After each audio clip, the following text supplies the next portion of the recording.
So, we are going to righteously pick up with Cayenne. Boys, you can just sit down tight and enjoy the show. Alrighty. Bum bum bum. So, you're up at the ass crack of morning.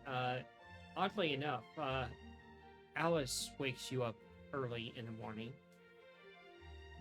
knocking on your door and terrifying you awake as she's standing at the foot of your bed, just watching you like a sleep paralysis demon.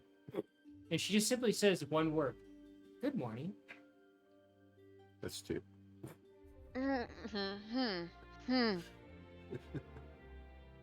Yes, it is. Hi.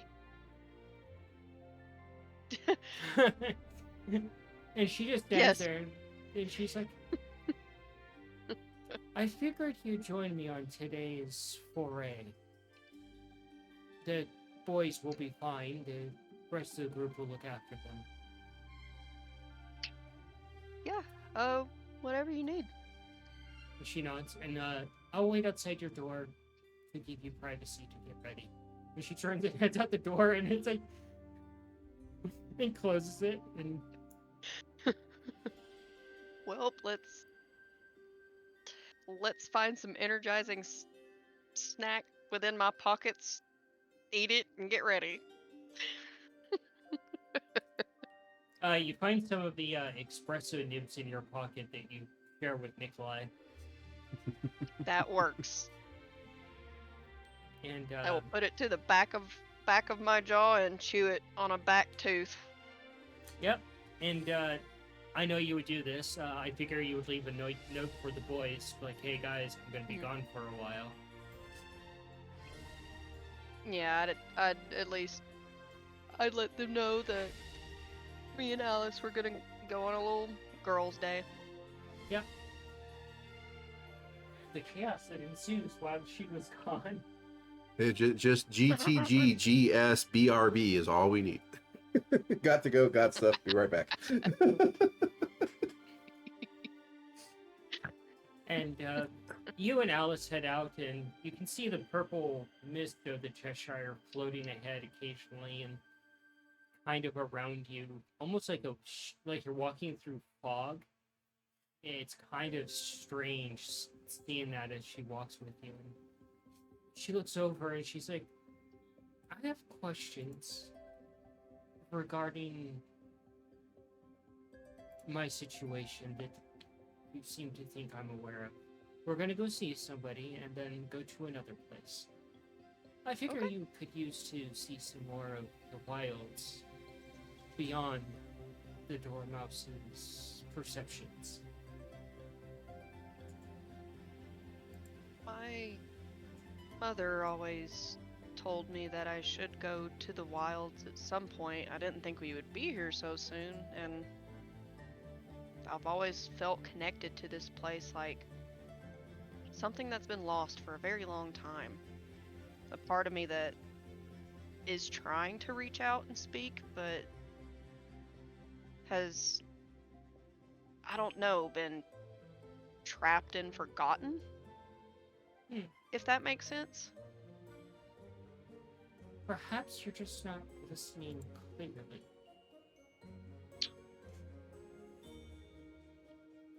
You might be right on that. And she walks with you as some of the very, like, almost kind of like hairs of light are coming through the canopy, the early creakings of morning, and you hear something off in the distance. It almost sounds like a chicken mixed with that's being choked. It's cawing, but it sounds like it's being strangled at the same time.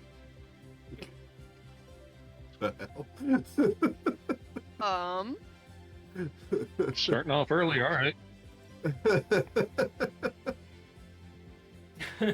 The last time I heard a noise like that, a light was being snuffed out. Oh, that's normal. It actually sounds a little bit more healthy today than other days.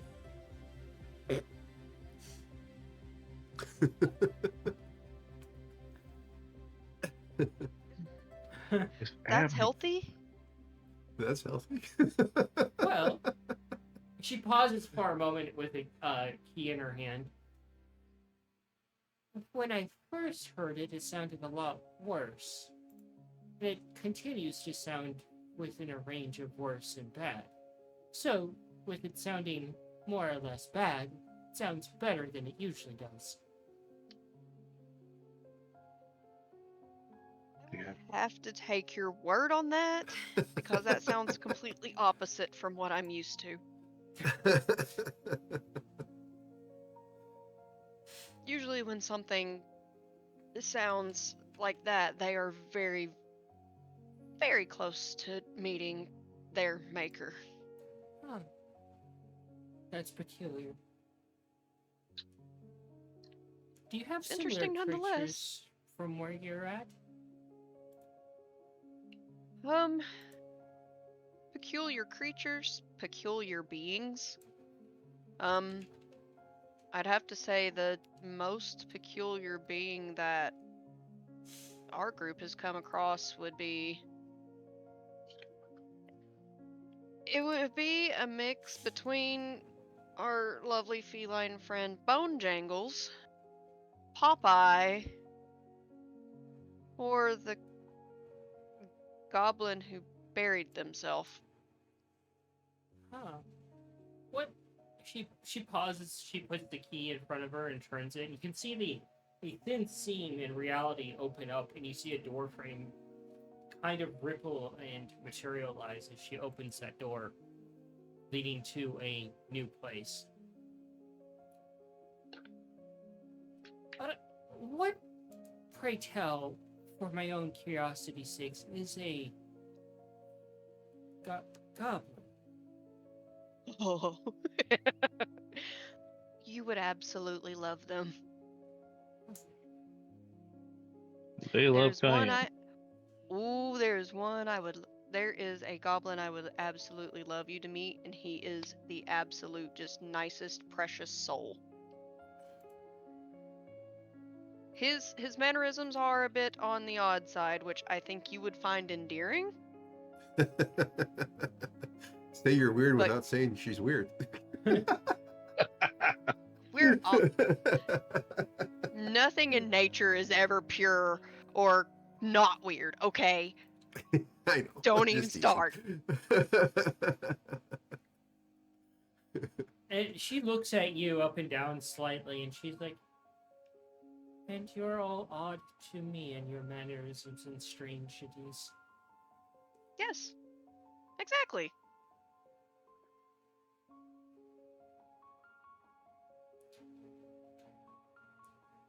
And she motions at the door for you. And you can just see like this vast field of flowers and grass beyond. I trust Alice, so I will step through. And you step through, and it's kind of like stepping into, something similar to you, like a blooming field in Georgia. You're just instantly assaulted by smells and sounds. Mm-hmm. And she steps through as well, and the door closes behind both of you. And she starts walking across this field. And she's like, "Well, we have a few stops along the way. One, we're going to stop and see somebody that I need to discuss some business with. And then the other one is going back to Pan's old stomping grounds to secure a few items of importance." Okay. Oh, if you hear music, please don't take it. Given my family history, I know better than to listen to music not played by those within my own party. Very wise. There are certain skeletal bar troops that wander these vast fields and seduce those of weak mind to join them until they, become a part of the troupe, whether they are playing an instrument or are the instrument for.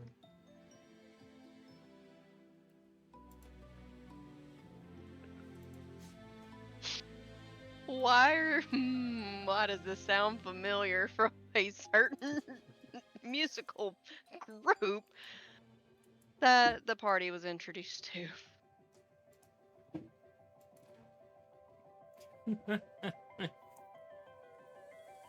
Cayenne is like, oh no. This is not going to be like the ragtime musicians at all. No, these are way worse. Nate actually knows how bad these guys are. Yeah. Well, apparently Gerard survived that, so. And she walks with you, and he's like, so, in your faculties, you've surmised that I am a god. God? Right. Yes. And from my time period, well, it was quite common to curse God. Then again, everything was falling apart, at least from what I could see out the window.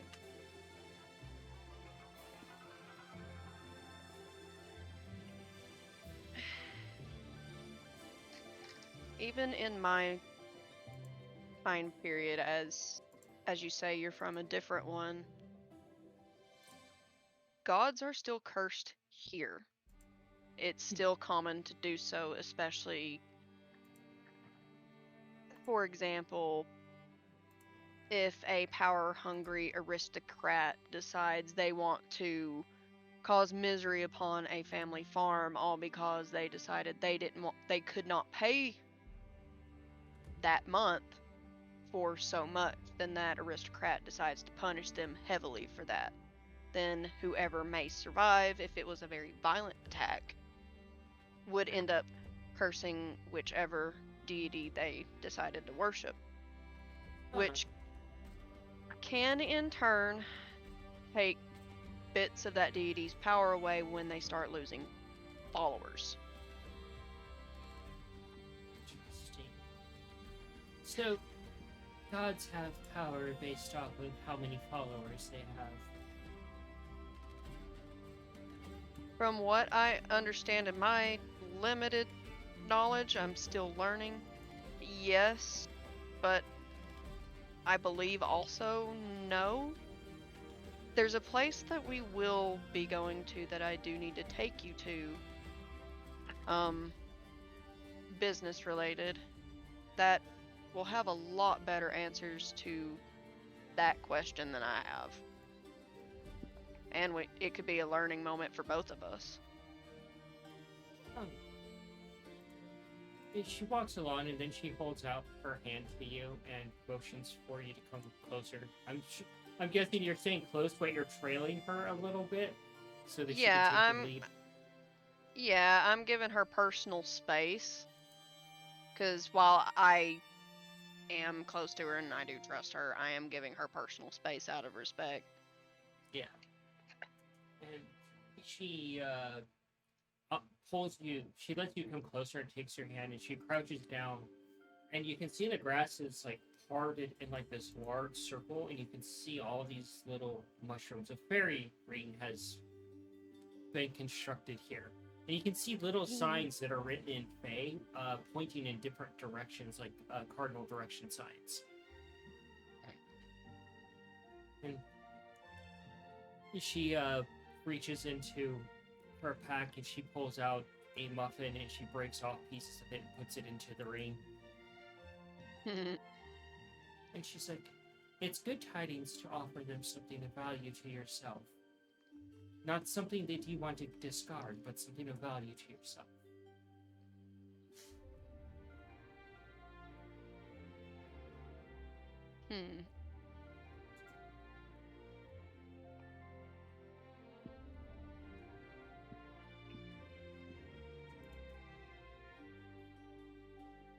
I'm trying to think.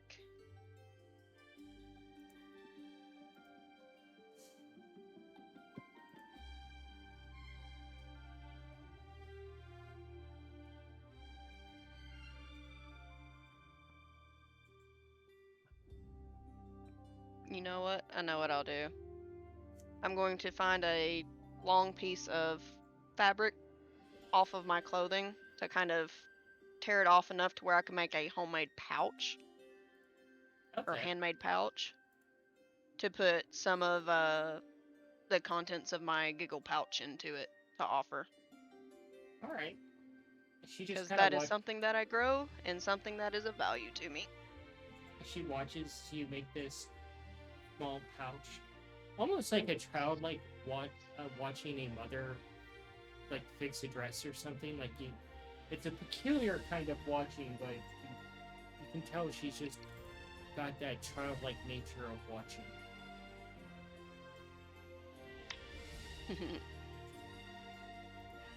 You definitely have her attention at this. Yeah, and because it's probably, it'd most likely be made out of either, the clothing would most likely be either be made out of wool or it would be made out of linen. It's a fancy linen because you're from nobility. And then I'm going to get blessed out because I messed up my clothes. And I don't care. Suck it. You get back, the Live long boys and will suck just it. mend it. I mean, technically I can. Yeah, it's true. Oh my god, your drink literally looks like something out of Star Trek. Yep, it It disappeared. blends right into the background.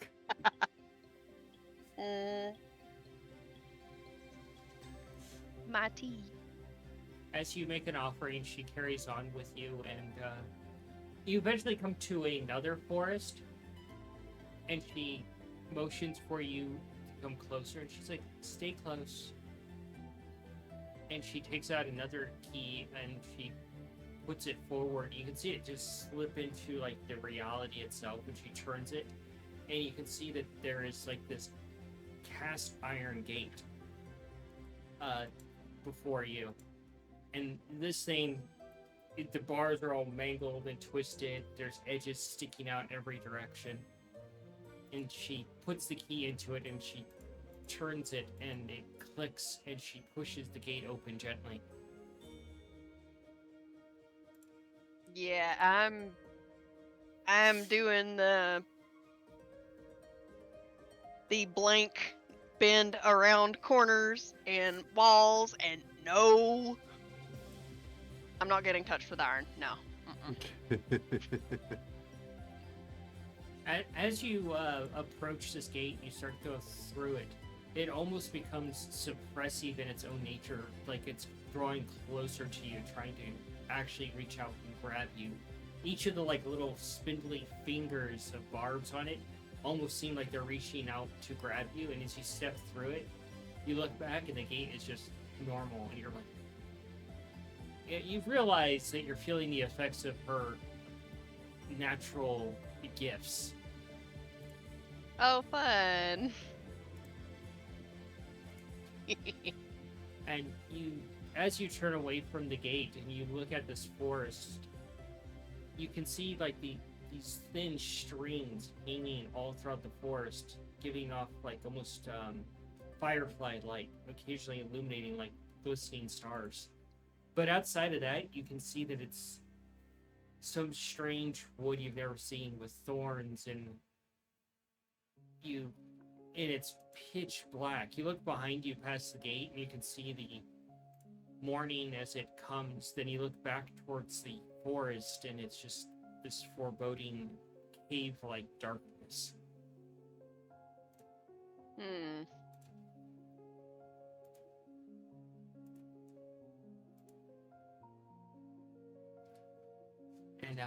I'm tempted to touch plant, but no. Alex motions and she's like, come along, I stay close. This force could be rather persuasive. Yeah, I'm gonna follow what she says. Regardless of how mad I end up feeling, I'm following what she says. As you embark into the forest, you begin to understand why she said to stay close. You can hear whispers in the actual forest itself of Who's that? They're new. Is it new food? Who are they? You could do a nature to try and figure that out.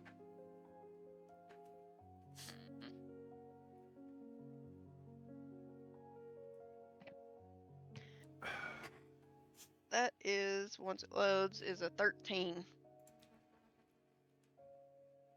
You pause for a brief second and you look around and you can see that there are like mini mycelium mushrooms here of various kinds. And it's a blink or you miss it moment where they look at you briefly and you can see that the trees are also watching you, physically watching you. They'll blink and look at you pass and then close their eyes, going back to being normal trees. And you realize it's the forest itself discussing your presence, whispering amongst itself about you being here. And you kind of look up a moment as she puts her hand on your shoulder, making you jump, and you realize the entire canopy coming down along all the trees and the various plants here are spider webs, glistening pearlescent silk.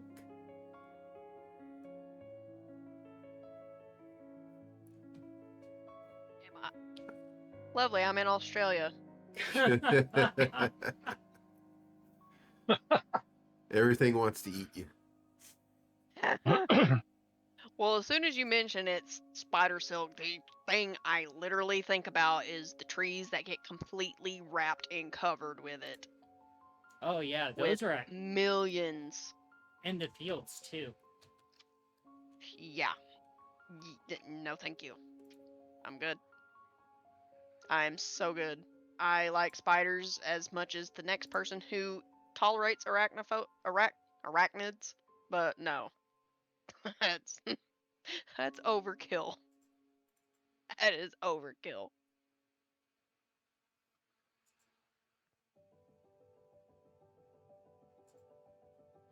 And she looks at you and she's like, I said stay close.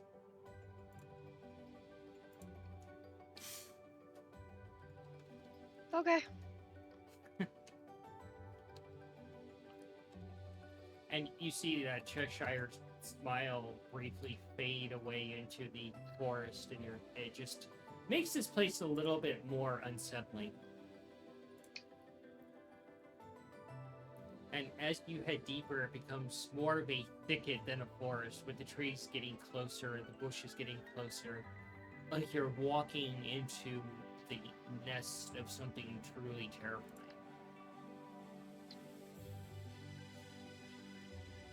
I'm staying as close to Alice as I respectfully can. And you guys eventually come to an area that is circular, and you can see this big mushroom cap that's kind of like an ink cap with the ink coming off, this black viscous ink oozing out of it. And you can see these other caps around this area. And Alice goes forward and she gets into her pack and she takes something out and she lights it and sets it on the ink cap. One of the smaller ones, and the smell is kind of acidic to your nose.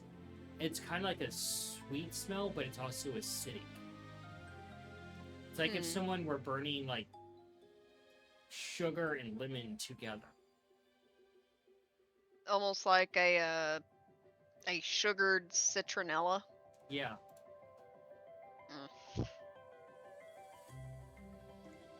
And do a perception for me, Diane.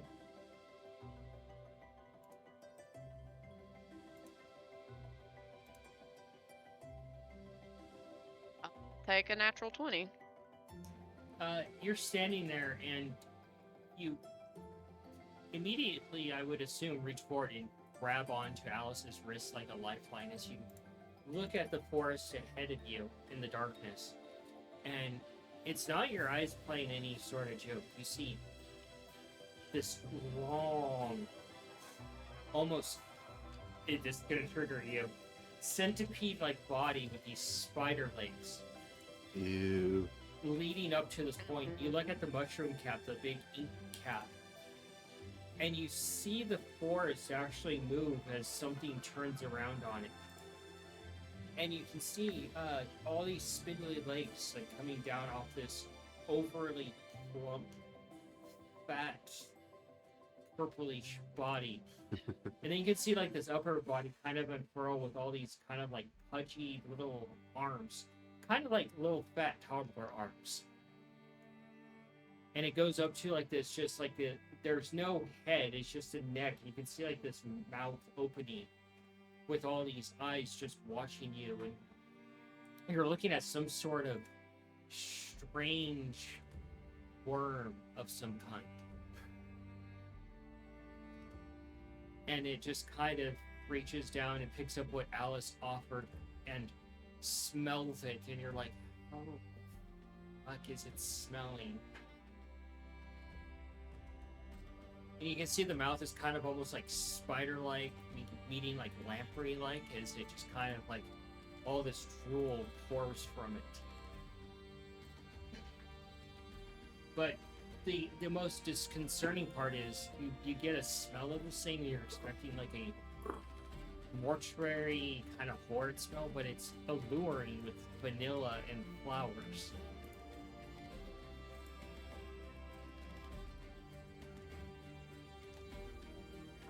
And Alice looks up at this thing and she's like, Warren, we've come to speak. She got to see the worm before we did. And this thing turns towards Alice. And just this deep rumbling voice comes out of it. Ah. Come to see your prisoner. Alice looks at him. You're not a prisoner. I keep you here for your own safety, Warren. Or the Red Queen would have her way with you. And the worm looks over to you. And this morsel is... who? Ah, a lie of a name called Cayenne, but a truth of Lamar. Strange in these parts. Welcome home to the wilds, little god.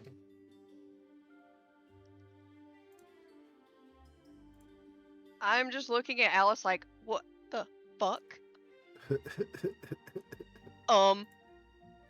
Like, eyes looking like, what in the fuck is this? Alice looks over. This is Warren. He is... she just stands there for a moment. You can see her just kind of like bite her finger, and she's just trying to think of the words. In my time, we had these booths, and they were of a mechanical nature. You would deposit a coin, and they would tell you a fortune.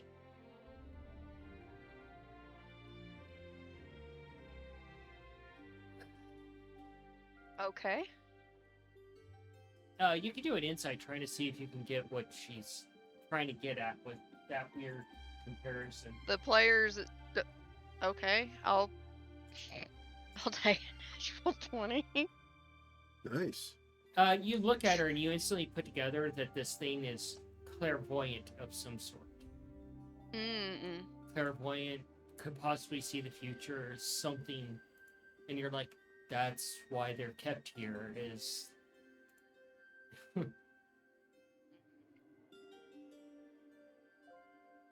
That make more sense now.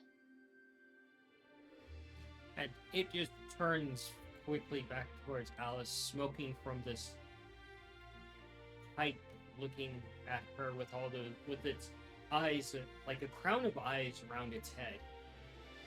Just kind of tilting its head, almost kind of like quick jerks, like a bird sending entrails of slobber in various directions.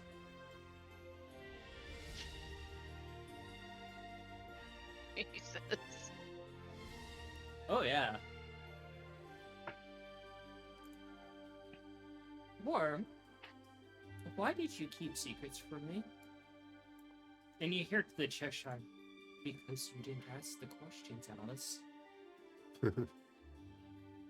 And she's like, she just glares over at the Cheshire as he floats between trees. And the worm looks over and is like, the figment has a point. If you don't ask questions, there can't be any answers. I'm going to beg to differ.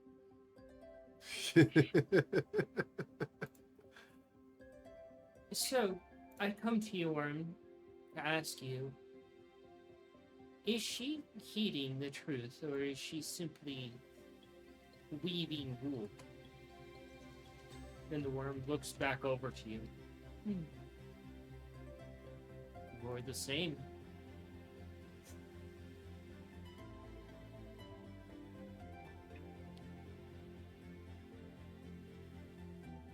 Interesting. Was my life a lie? And the worm just takes a puff. And he looks over at Alice, and you look at where he's looking, Cayenne, and you can see in her right hand next to her, out, like, down along her side, you can see that she's holding the vorpal blade.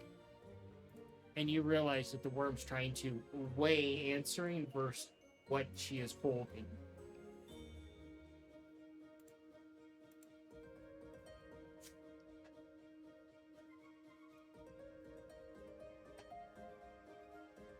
You can choose to interject at any time.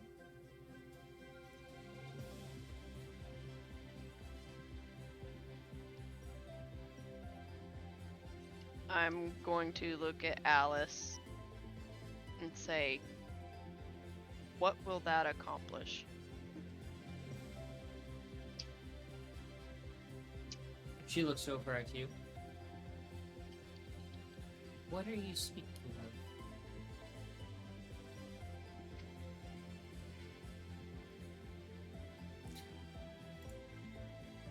What would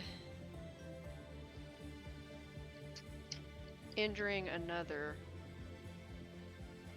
for an answer accomplish?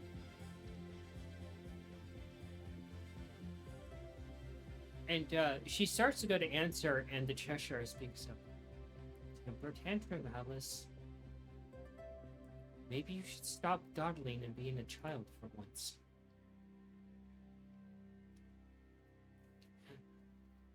Her own conscience is yelling at her right now.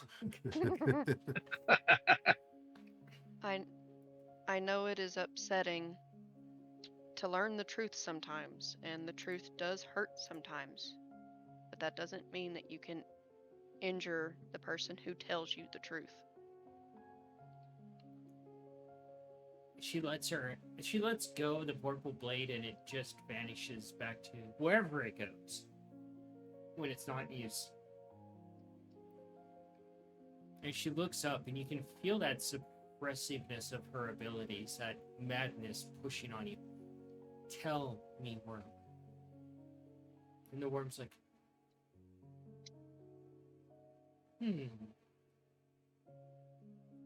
yes. You are quite mad, so it is easy for you to make your own path. However, strange that it is.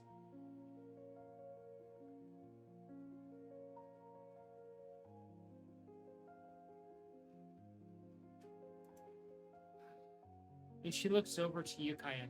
Do you have any questions for the Great Worm?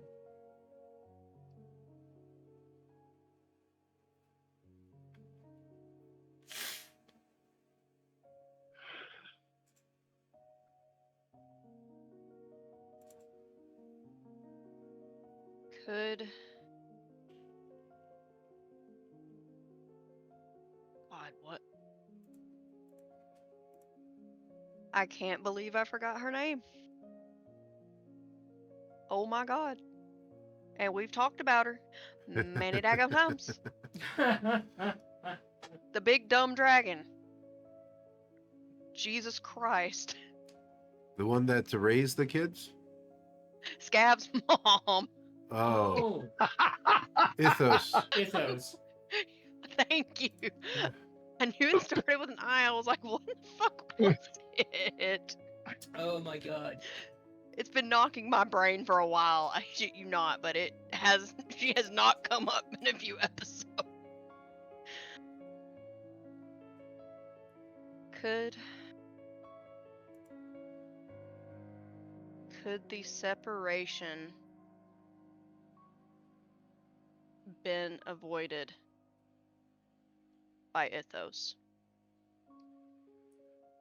The worm reaches out with one of its little, like, grubby hands, and you see it reach into the air and pull out a thread. And you can see this thread straining, and it uses those other little hands and starts to unwind a bunch of threads. And you can see that the fabric of, like, reality itself is rippling, almost like you threw a giant rock in a still pond. And it just kind of pulls itself closer and starts examining it with all those various eyes. And lets go, but then it snaps like a guitar string back in. You can see the ripple just fade away. Unfortunately, no. Those with a bound fate have to suffer whatever that fate includes. You're quite special. I'm sorry, but that's weird hearing that from a worm. That's It not kinda- that's not Cayenne saying it. That's not Cayenne saying. That's Oh, the I know. player saying it. Kind of the fact of how creepy this worm is? Yeah. It's like if you. I'm sorry, but like how you're like describing the crown of eyes, all I can think of is a biblical angel eyeballs. That's all I can think of on this fleshy tube of I don't know what. This worm is truly creepy as fuck. This is very Lovecraftian in nature. I think that's how Cayenne is going to describe a creepy tube of whatever the fuck. It's like if a centipede, a lamprey, and a silkworm and a spider had an orgy. Mhm. Alrighty. You And know, throw a actually, few cherubs in there for good measure. Oh gosh, look at my wrist. I gotta go. a seraphim mixed with a lamprey and a silkworm and a sun spider. Yeah, it's really creepy. There you go. Creepy tube of whatever. Yeah, that covers it.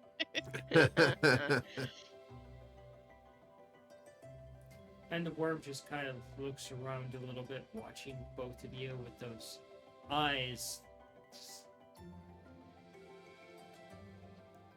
Worm, I have one more question. It sits upon your tongue like a medication. Perhaps you should spit it out.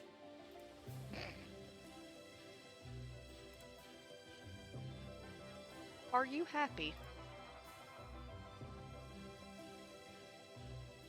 The worm kind of looks at you for a moment, going still for once, which makes it even creepier as it becomes statue-like.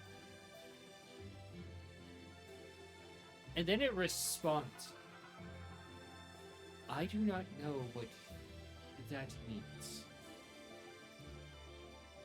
I simply exist between the threads to maintain them. Surely there must be some kind of plant, a food that makes you feel Alice puts her I hand guess on your a mouth very quickly, and she looks at you and she motions back and forth about food.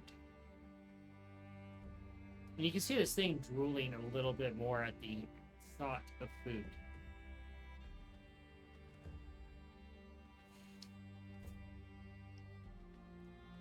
Alice looks back over her shoulder.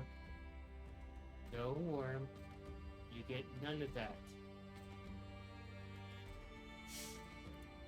And she lowers her hand from your mouth so you can continue the line of questioning without the mention of food. Surely there must be something that gives you a comforting warmth inside. Like an embrace from someone that loves you. It moves closer to you, and it's about a foot away from your face, and you can just see this abyss of its maw. And it lowers its head down and looks at you with all those eyes. If you're speaking of a gift, I have a simple request. A music box. And it pulls away from you with a startling fastness. I believe I can make that possible with no issue. I will wait for your return. And it just kind of like Right. chuckles a little bit. It already knows when you're going to return with its gift. And I know the Alice- person I would talk to about having this crafted. Did it And I last would fail to probably switch? work and I would definitely help work with them. And Alice bids farewell to the worm and takes a deep curtsy, but she keeps her eye on the worm. And she leads you out of this strange forest. And the gate closes behind you as you start on to the next location. And she pulls some of the silk off of you and rolls it into a ball, and she hands it to you. I'll take the silk. You can do a nature on it if you want. I will.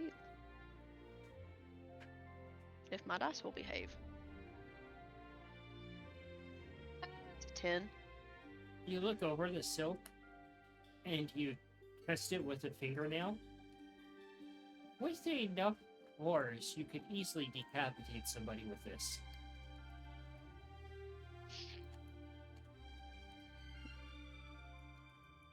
That'd make a fun weapon. And Alice looks to you as you guys start walking again. I'm sorry that I had to stop you from speaking of food. No. I understand. I saw the reaction. See, You're fine. the worm is quite fond of a special delicacy morsel of fey children. Oh. See, I did not know this. For future reference, please, if any compatriots or any acquaintances of yours react in the same way at the mention of certain words, please give me warning beforehand. And she looks at you, raising an eyebrow ever so slightly. How can I give you a warning if the subject doesn't come up beforehand?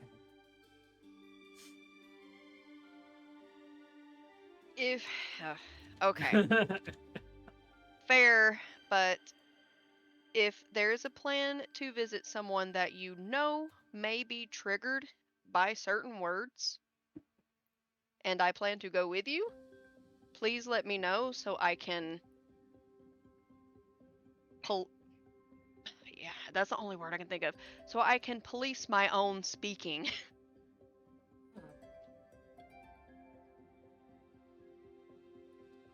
I know all too well from past experiences how certain words can lead to the deaths of many. She walks with you and she looks over at you and she's like, don't mind me for asking, but for my time period, why would you bludgeon your own thoughts with such... The words that you use to police, they often bludgeoned things to death, such as those that didn't stay within the tree. It's quite a strange phrase that you would say, police your own thoughts. It's more so correct my grammar as to avoid saying the wrong thing.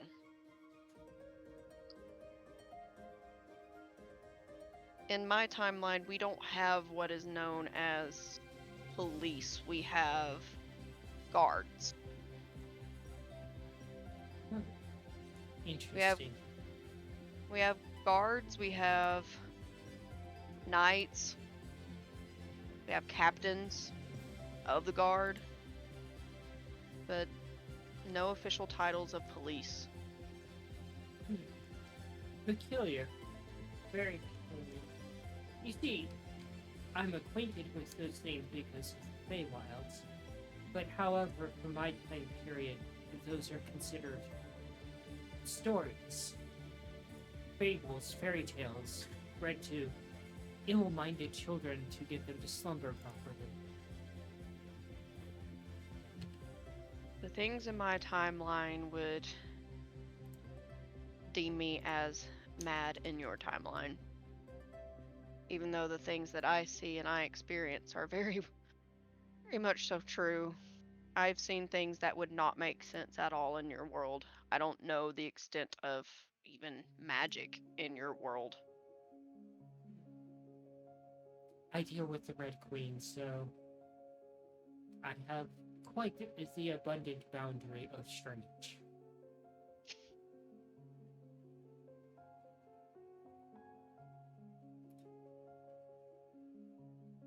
And eventually you do find yourself back at Pan's Roost, where he had the Lost Boys and all the various trophies and everything of such.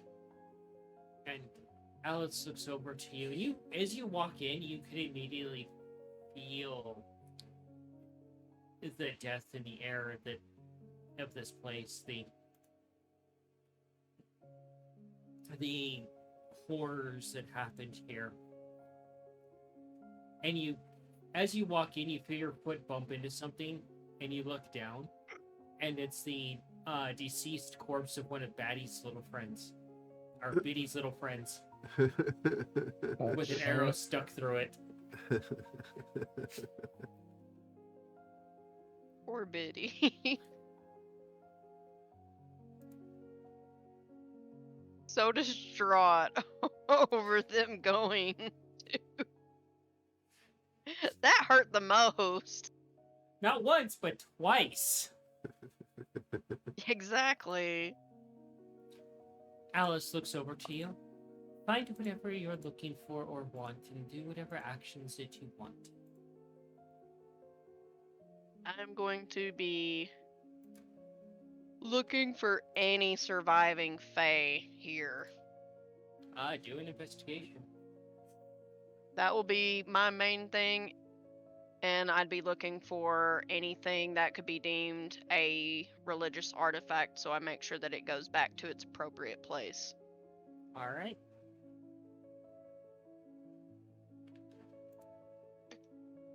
And investigation.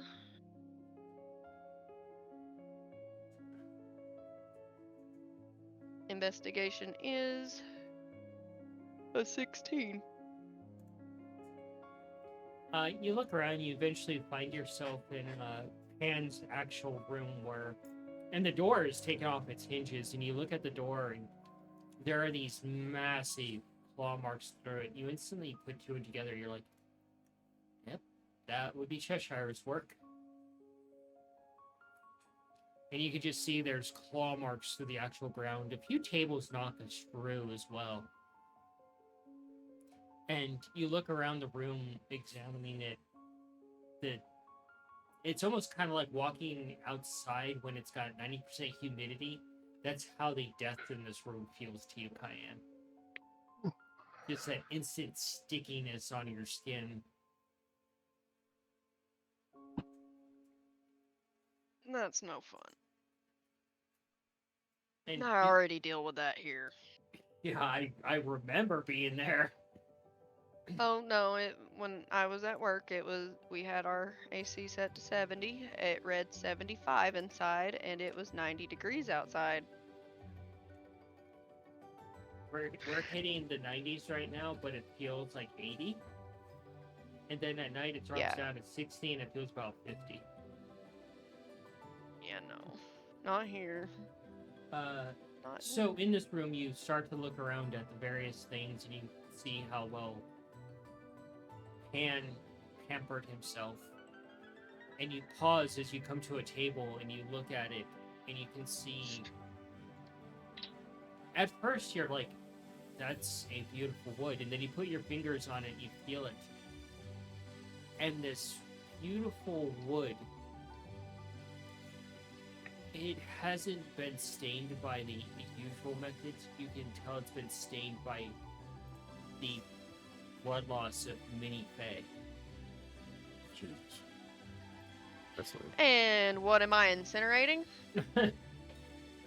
And you look around this table, and it's kind of almost like a pampered woman's table with all like the little cubby holes for like jewelry and like trinkets and other things, but they're tools of like he's constructed or crafted over time or gathered to basically do his work on taking apart Fae and torturing them.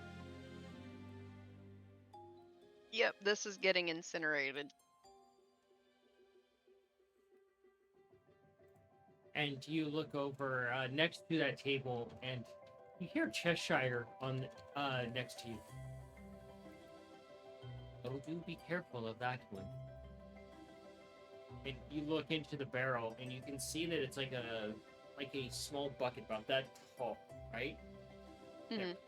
And you see that it's just filled about 3/4 of the way, maybe about 60% of the way, with the discarded remains of Fae of all different kinds. It's just a mass burial of pit of corpses that have just basically just left there.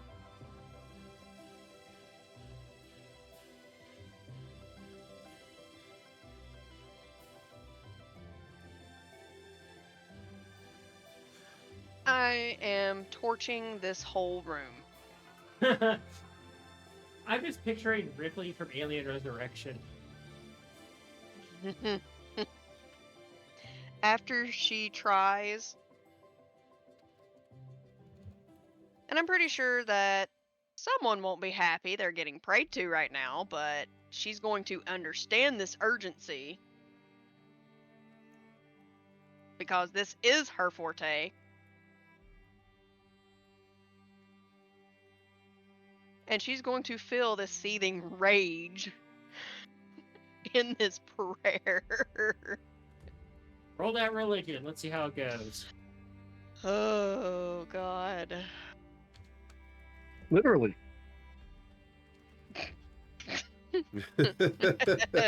Yeah, Cayenne is not able to think clearly right now, so this is probably just going to sound like just angry, just screaming through teeth. Yep. The gist of the angry screaming, so I don't actually do it on my mic because it'll redline me. The gist of it is, Osling, my dear sister, and vengeful goddess of winter, I need your assistance because I'm about to lose my ever-living fucking naturey shit. Right now, I love you. Please help. As you do that prayer, you see Cheshire back away from you, going to find Alice, and you feel something under your hand, and you look at your fingertips, and you can see crimson, and you look down next to you out of the corner of your eye, and you can see one of her wolves, and your fingers running along its back, offering you something to hold on to as a ground. I'm hugging the puppy. It's a Don't care giant what murder reaction they puppy. give me. I'm hugging the puppy. I don't care if they get mad. This shouldn't have happened. I don't know if the wolf can see where I'm looking at, but I'm looking at the bucket, between the bucket and the furniture, saying this shouldn't have happened. Though you can see out of the corner of your eye the other wolves circling the room, almost kind of like hunting, but kind of keeping guard, like a really good guard dog. Terrifying guard dog at that. Precious babies. And you look up, and the entire top of this room, you can see the cages, and in between those cages, you can see various trophies that Jan has kept. And you can see they look a lot like dream catchers and wind chimes made of bones and other things and other trinkets that he's gathered throughout his many millennia. I am one person who is fine with honoring those who have passed on of natural causes. I am fine with honoring them in an art form. But this is not how you do that. This was not a way to honor anyone. This is absolutely vile. It really is. Nobody is going to argue that.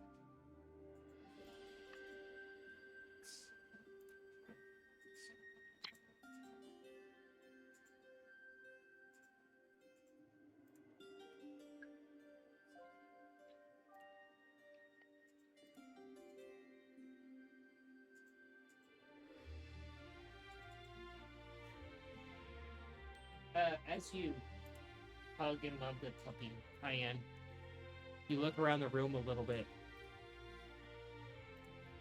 and you just want this entire place gone from existence at this point. Yes. You see something, and you pick it up, and you look at it, and it's written in ancient Fae. It's hard. You look at it, and you realize that you have found the name of the true name of the Fae that has haunted you for so long. That something this egotistical, of course, would keep its name around.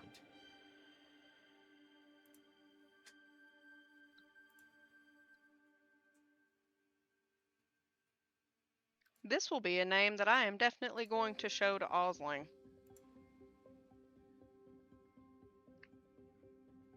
Bitch, I own you now. You may be physically gone, but I own your name. And you can't escape that. There you go. And the proper way to pronounce it, of course. Zyle or Zeal?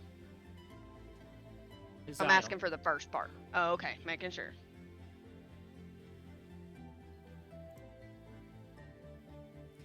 And the puppy just kind of nudges you a little bit, and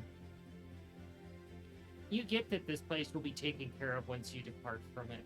And you're able to take some of the trinkets of the Lost Boys or gather some of their belongings to take back to them. I'll definitely do that. And as you're leaving this room, you look back at it and you're like, this should have never happened. It shouldn't have.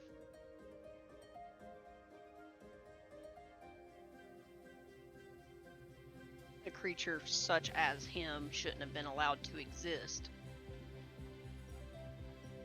And Alice, in her usual no tact at all, she comes over to you and she's like, did you step into something? Your face looks so foul.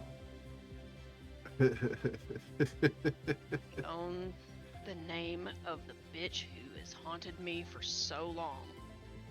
They may be gone physically, but they can't escape me now. She looks at you again, perplexed. She's like, you've been haunted by a female dog. Oh yeah, that That's right. In our timeline, that word's literal.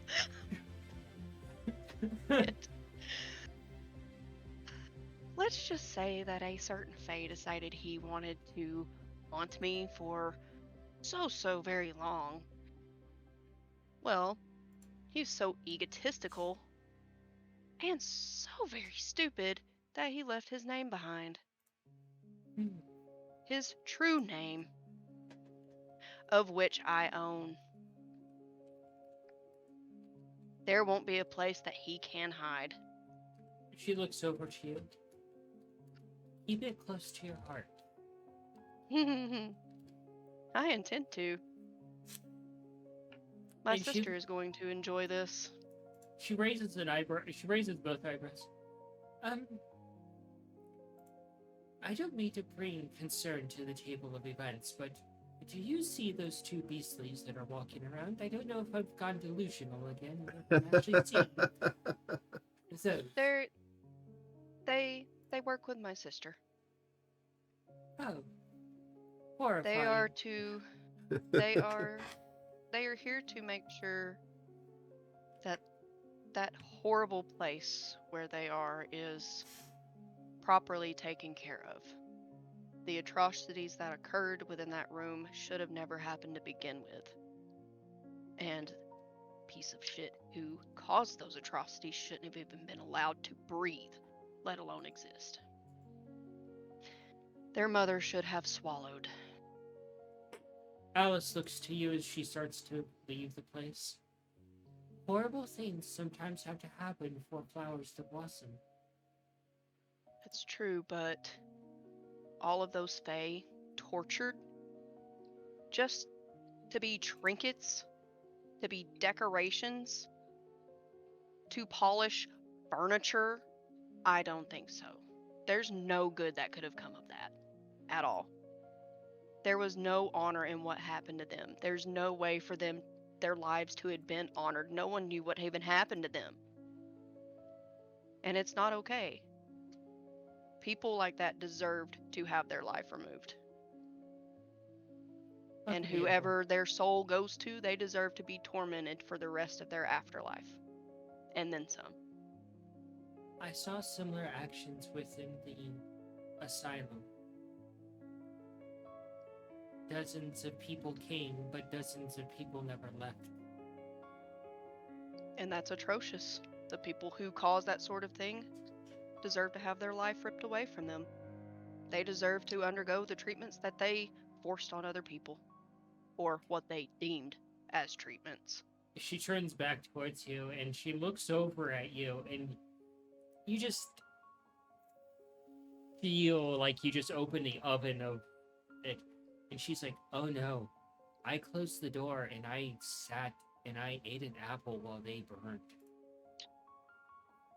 Good. Good. I have no doubt that you and my sister will get along very swimmingly. No, I'm being very serious. There are some things that I think you would find very interesting that my teacher could teach you about, and things you could teach her about.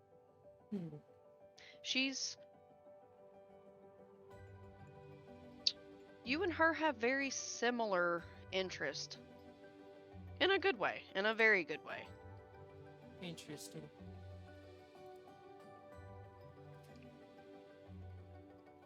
And she just kind of smiles briefly, and it's that unnerving smile of almost like Wednesday Addams. Makes sense. Like, yeah, you shouldn't smile. That's like nightmare fuel. It's like when Osling was first learning to smile, and now Aloofah's helped her get a little bit better. Yeah.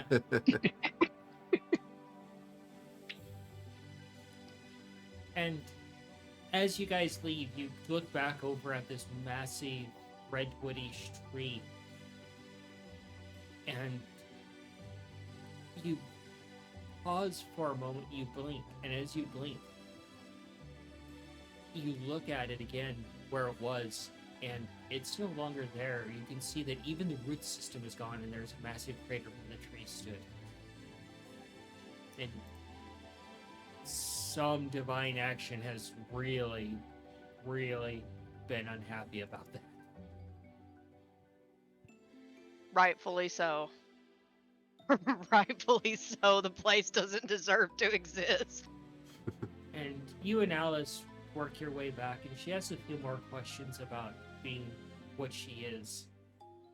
Before we go, Cayenne would have at least said, at least at like where the start of the crater is before it goes down, Yeah. would have at least said, I hope that you all can find peace wherever you go.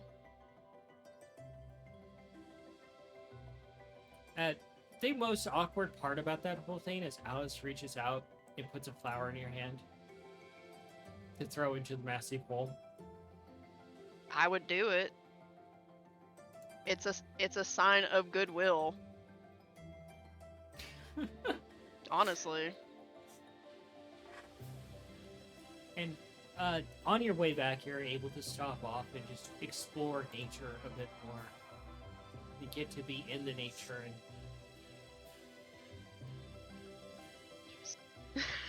Away from darkness for a bit. And then Cayenne gets to drop the lovely bombshell for her brothers. Yay! and she looks over at you as you're by a waterfall and keeping her distance from you so you can have some woosah moments. Not a dark cloud over your head, so you can just relax a little bit next to the waterfall. Just head underwater, like,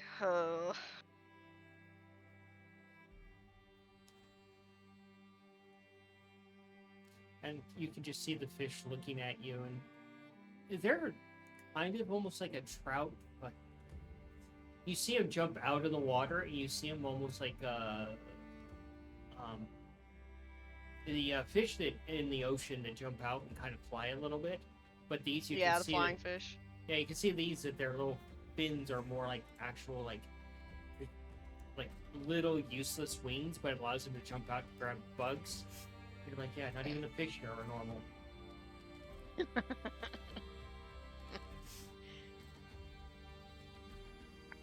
Wonder what kind of effect their meat would give you, though. You could try catching one to find out. And I might try to at least catch a couple, because I think that would be interesting, because the party hasn't had seafood in a little bit. go ahead and do a survival. Oh boy. What could go wrong? Well, you weren't Don't here answer when... that. Cayenne Don't wasn't at answer the camp that. when we had exposure to seafood. Well, I'm saying we haven't in a while. Yeah. 19. You're able to fashion up using some of that actual silk that you got to test it. You managed to fasten up like a throw and catch line, almost kind of like fly fishing. You catch a few fish. Let me grab a die real quick to find out. Jesus. You catch 7 fish.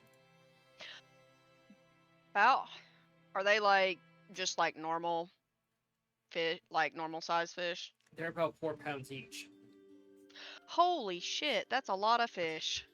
And the last one you catch, actually, you find out they have another, like a defense mechanism, and it shoots a little pebble at you and it bounces off your forehead.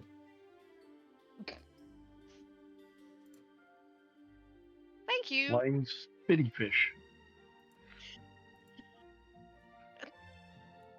BB fish. BB trout. There you go, BB trout. But yeah, you're able to get back to camp after spending some time in nature, and you're able to gather flowers and seeds along the way from various plants. Yay. Alice. I would have been looking out, with Alice's help, I would have been looking out for ingredients that I could get for Mongo, for his alchemy set, and I would have been looking for any kind of components that could have been beneficial for Nikolai in repairs or building. All right.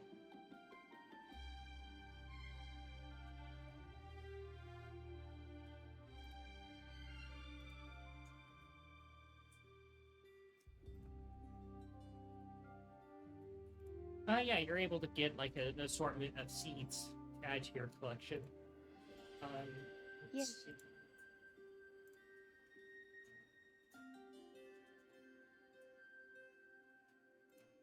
And head back to the camp where it's a lot less grim, but the fish is a mighty haul for you to take back. Nice.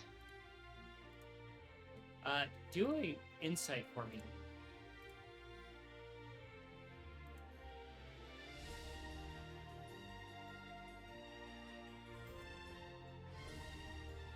18.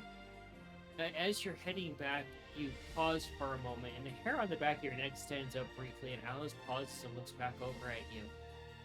And she walks back to you as you look around, and a familiar feeling creeps back. It's not that of Smiley.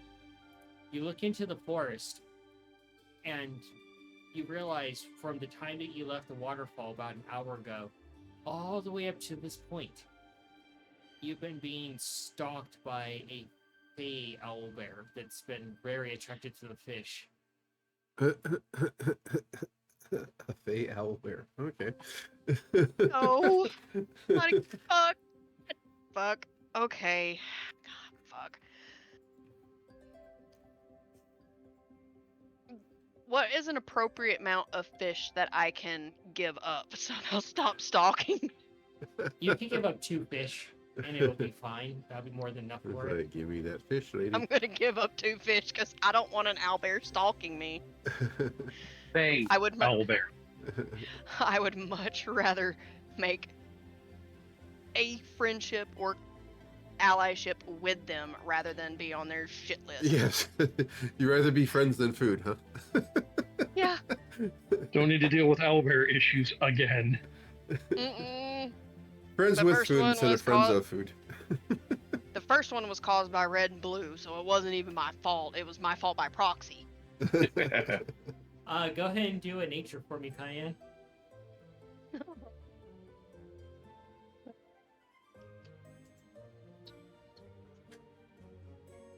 Good dice. Thank you. That's a 23. You hand the basically the long branch off to Alice with the fish on it. She looks at it very perplexed, and she wrinkles her nose a little bit at the smell.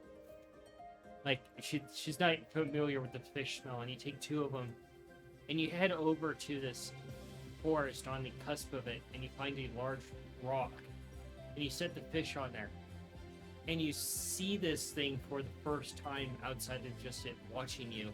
And this thing is twice the size of a Kodiak bear.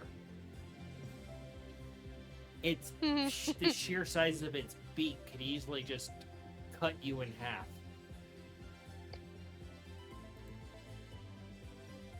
A whole another reason why I'd rather be ally than food. And it walks to you in kind of like a sideways cat position, so it can take a swipe at you. And you can see that its wings are basically like armor to protect it.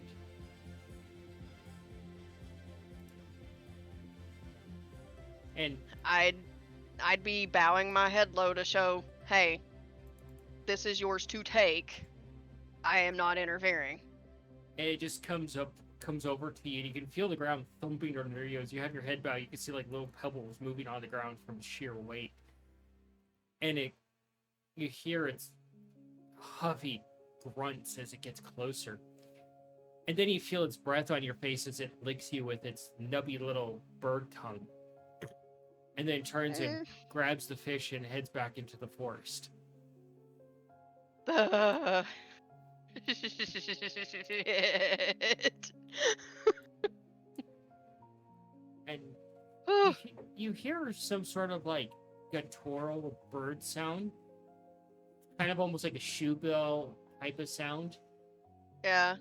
But then you hear like smaller ones, and you realize, oh, Ha. Yeah. Mm. Shit. That could have been a repeat.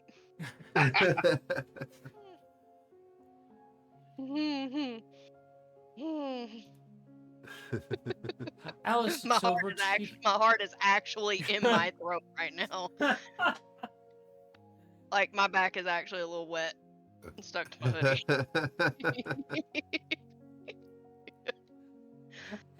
Alice looks at you, come back, and she's like, "Why are you sweating?"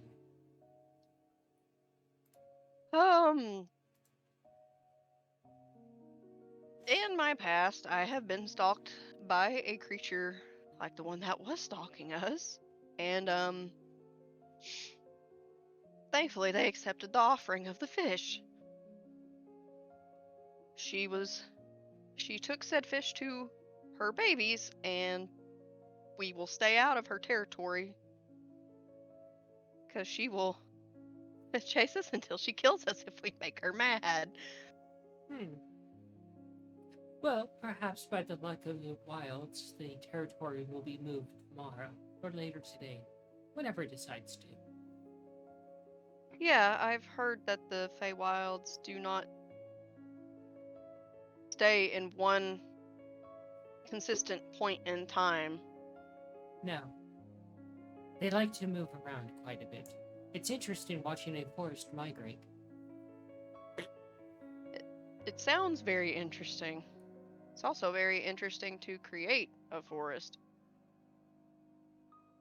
Well, create a forest by imagining it. As the dormouse does.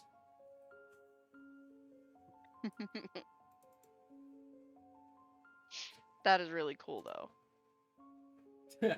Or, you go from one extreme to another extreme in, like, the course of 20 minutes. Mm-hmm. Cayenne's just happy that she gets to own a bitch.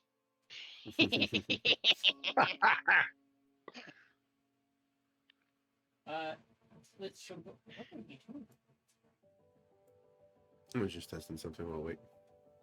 Oh, that. Okay, fine. So, Mongo. Uh-oh.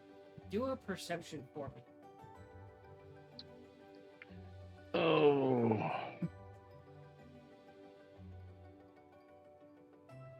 That button, that button. This button. 18. Mongo, as you're in the camp and you're wondering where the hell your sister went off to, you wander back inside to go examine the books, and on the table, there's like a long table there. You see that Hatter essentially has an entire alchemy kit laid out.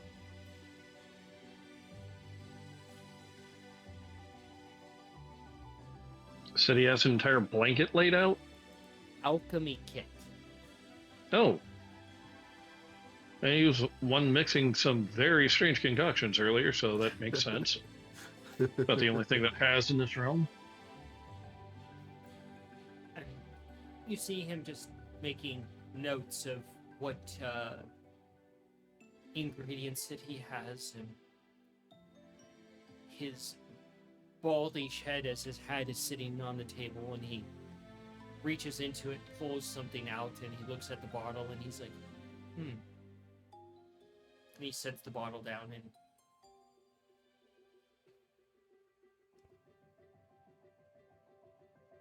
what do you do, Mongo?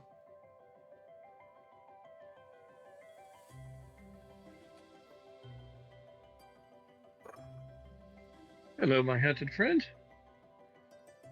What are you cooking up today? I am taking stock. And he reaches in and he pulls out some stock of what ingredients that I have to make future tea endeavors. How to make something with something that you do not have. And that is very cool. And he hands you a small vial of mercury. That is a wonderful ingredient for people. Does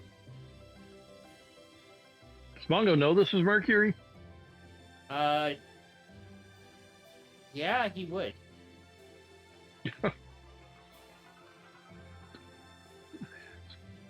Liberal use of the word wonderful, but all right, we'll go with it. That will certainly have a memorable effect. Add a little bit of flavoring to that and stir it around within some tea, and it has all sorts of wonderful effects.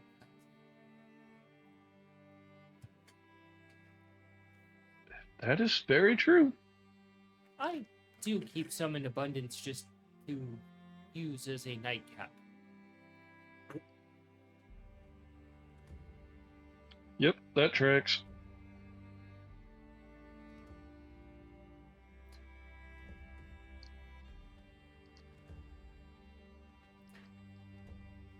If you want, you can do an investigation there, Mongo. Yeah, I'm just kind of wondering what his goblin teacher would think of all this shit. She would think he's insane. She's probably right. Then again, she's a little crazy too. She has the coin.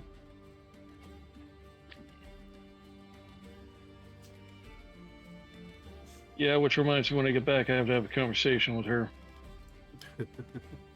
She might be a little upset the fact that there wasn't a ceremony and some god just said, hey, guess what?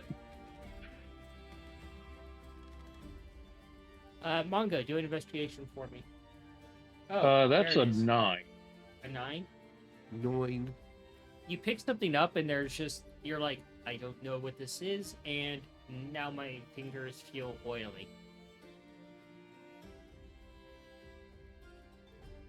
Is What that potentially dangerous? Is this? Oh. No one's found the silicone lube.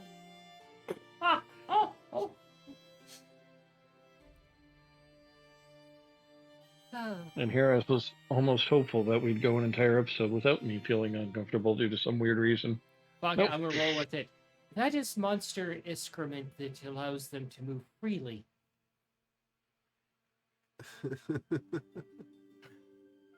Yeah, all right. I will attempt to put every last drop back in the vial. It's corked. It's somehow oozing around the edges because it hasn't been wax sealed.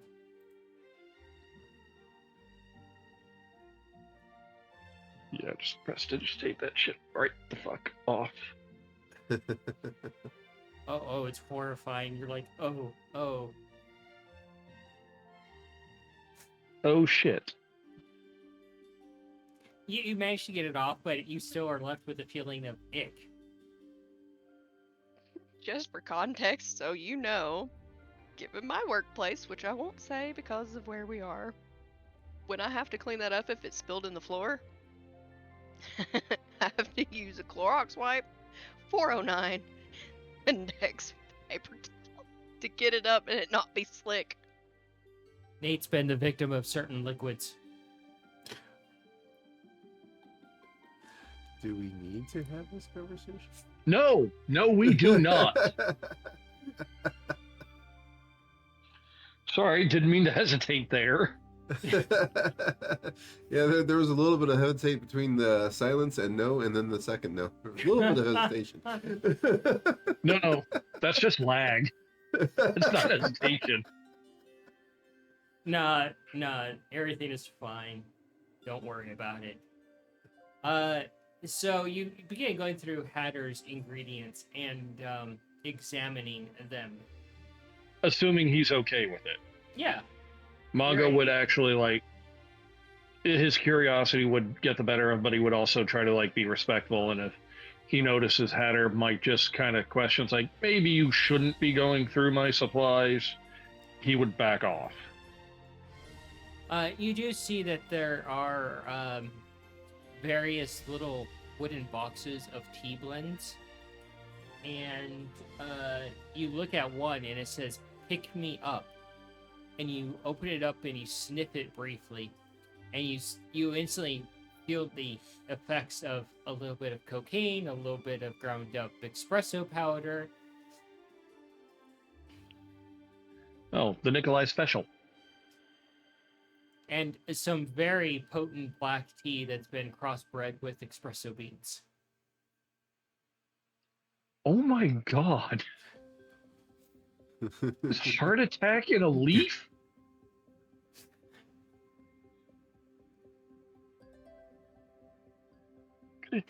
I'm just seeing the effect of like that episode of Futurama where Fry drinks 100 cups of coffee. Ding! 100.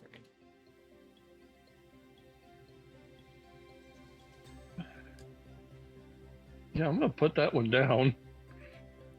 You just put it down and you very gently, you just get it away from you. And you see one that says night night, and it's just various ingredients that are concocted to put someone to sleep.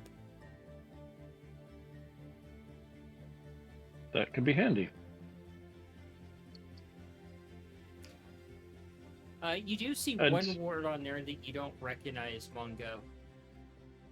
Moonshine.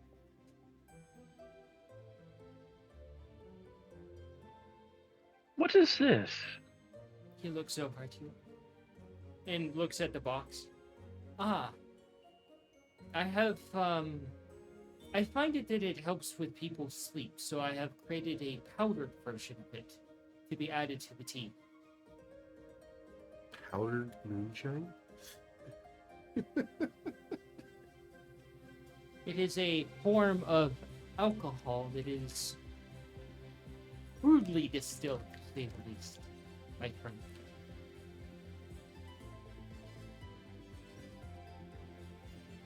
I am extremely curious on the process on how to make this. He reaches over and gets into his hat again and sits down a notebook and looks through it. And you see him do the most atrocious thing ever for Mongo. He tears the page out and hands it over to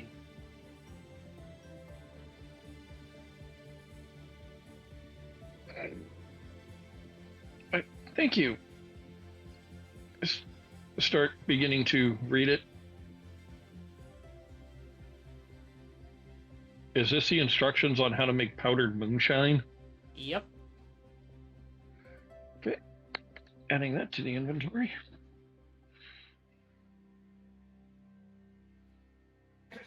Other ingredients you see on there are chamomile, magnesium, and melatonin, and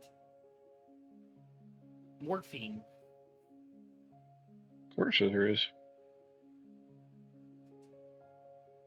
That reminds me.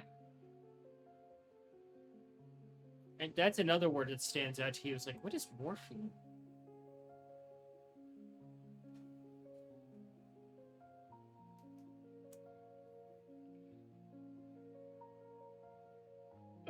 What does this do? Ah, that is a relaxant. It also helps you sleep.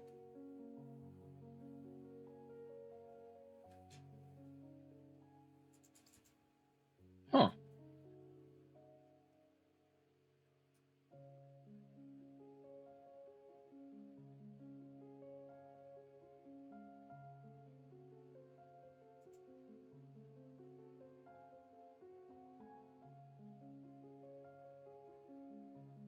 Sorry, I'm also making a note at the moment.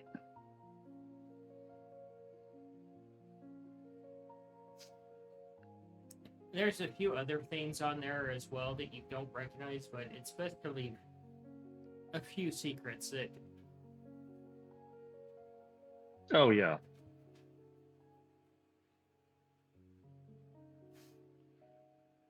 Well, I basically went through his,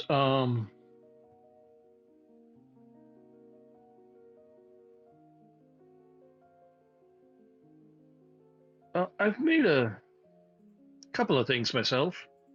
I don't have access to all the fun things you do, but I'd go over and set mine up. I look through his, I'd let him look through mine. It's only professional courtesy. I'll show you yours if you show me mine. I don't think that turned out the way you...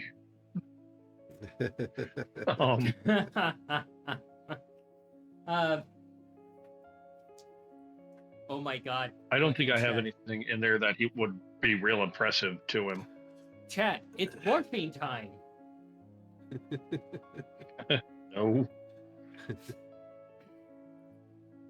He starts looking through and he does find things of interest, particularly the more magical ingredients that you have.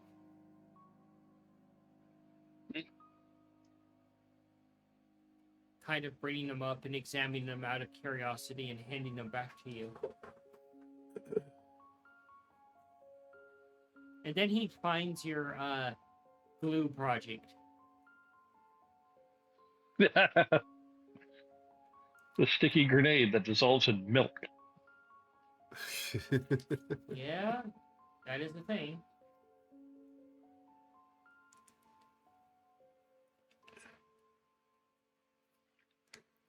But he does help you pad out your alchemy kit with a restock of basic ingredients. Oh, that's good.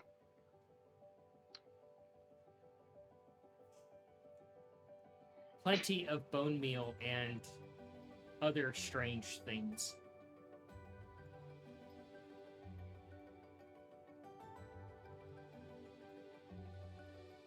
Yeah.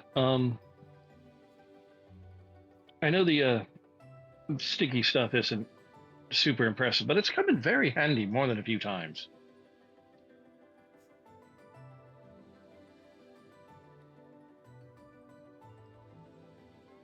Huh. I suppose you I could forget seal the- somebody up top to bottom and just see where they go from there. Pretty much.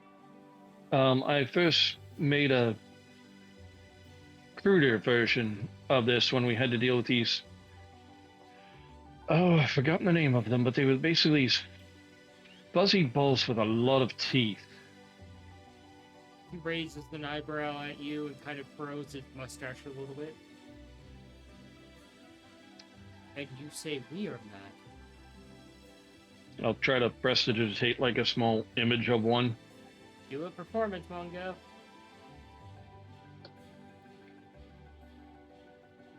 Oh god, I'm using magic and I'm Feywild. Oh fuck. That button. 12. You try to force it into existence, and the illusionary image appears, and it bumbles around on the table a little bit, and then it immediately lunges at you and bites your arm.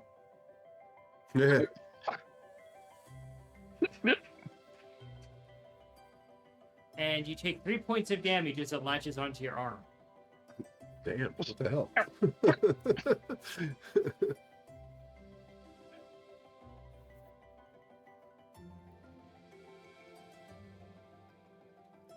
That's a useful trick.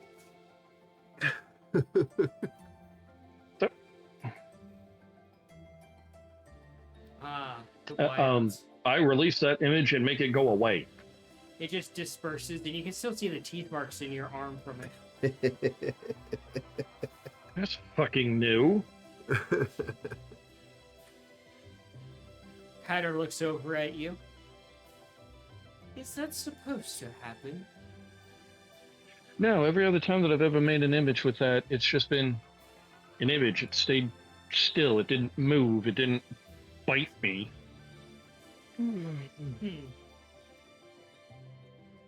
Interesting.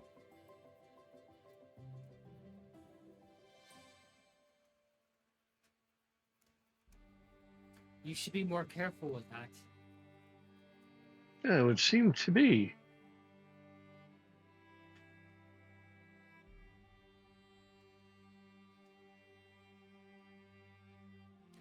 Nikolai, you're able to go explore it a little bit more. Well, Actually, you're working on plans for something. working on the plans for gold. So that's what he's doing. Yep, roll tinkering for me. Okie dokie.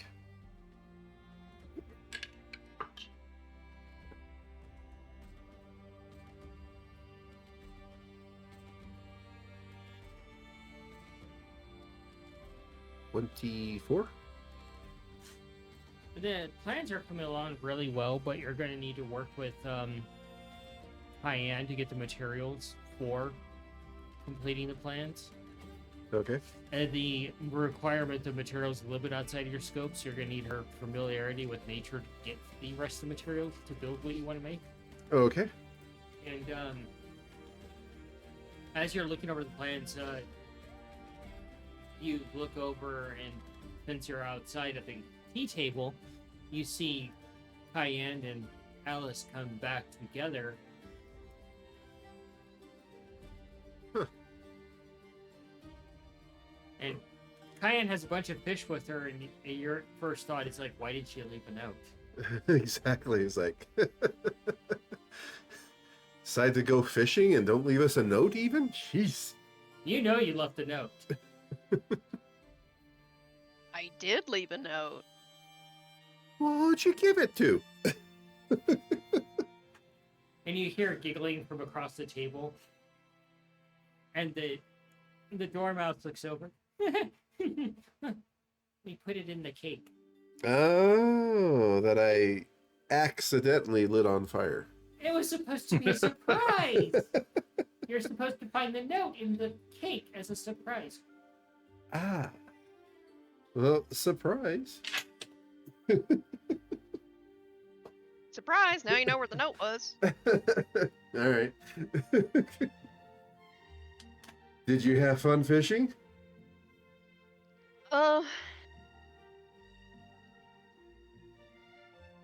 Yeah. Good. It was a learning experience, to say the least.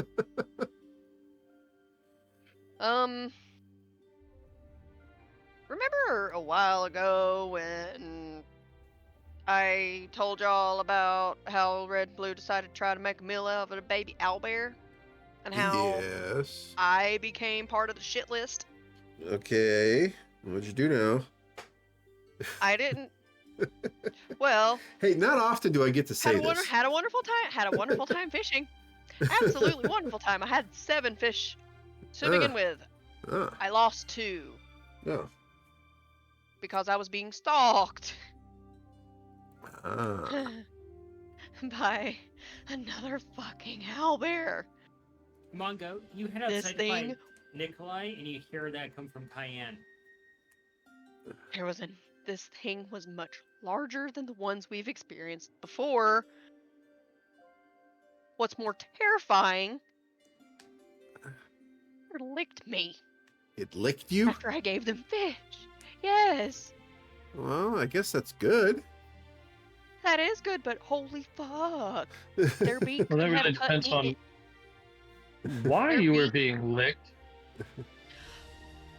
Their beak could have bisected me without any issue. That's how large they were. Oh, All right. fuck, do we have to deal with another one? No, because they only wanted the fish. Oh. Which the If you fish are decided very... he didn't taste good? I guess it was their way of saying thank you. Oh, that's Ah. good. Because, interesting thing, she wasn't alone. Okay. She had babies. Oh. Was he with you and, you know, I don't know. gathering the ire of big nasty monsters? Fucking no, man. I don't fucking know. And I also learned some things. You remember the lovely, pretty wood with a certain piece of shit we just dealt with? Yeah, I guess so. Do you know what was used to polish it? To polish that wood? No. Didn't spend that much time looking into it. Oh, something, the blood of hundreds of different fae Oh. And children. Oh. and children. Okay, Mongo's rolling up his sleeves. Don't Right, worry. which way to the bonfire? Don't worry. I called in a favor from a sister of ours who has eradicated that place from being. Oh. When we went, How is she?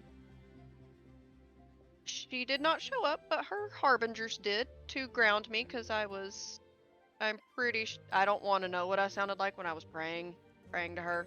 I don't want to know what I sounded like. I was angry. There was a bucket full of discarded Fey parts. I was beyond the rationale. If it weren't for her harbingers, I probably lost my absolute shit. But they made sure that the place was properly cleaned and removed, and everyone's soul is going to be taken to where they should go. So they will have peace. Remember the Fae that was haunting me for so long? Or haunting us for so long? Yeah. The one that got all up into Angelo? By the way, where is he? I have no idea. I haven't seen him in a hot minute, y'all should know. Well, he was here for dinner or breakfast. You look over and you see Biddy, and they scribble something on a piece of parchment and hold it up. And you see one stick figure is bent over, another one behind it with a halo on it.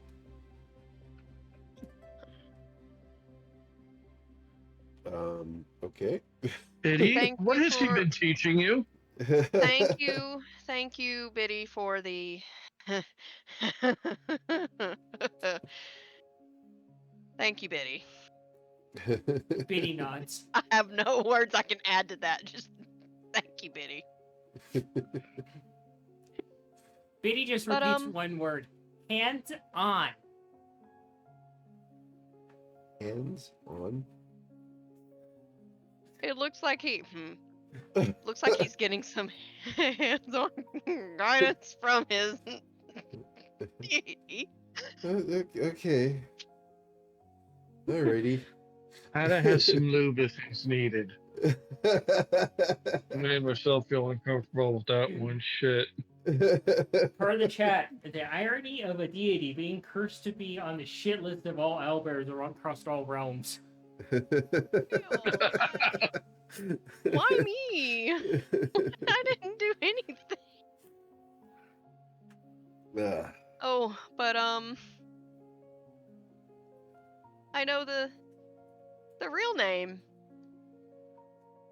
Oh, yeah? of that Fae. Okay, what is that? Is he not dead and we have to, like, do more? Oh, I've got an idea. All I need is a rope and a bit of iron. Well, he may no longer be in existence, Oh, well, yeah, it's still a good idea, though. but Save it for next time.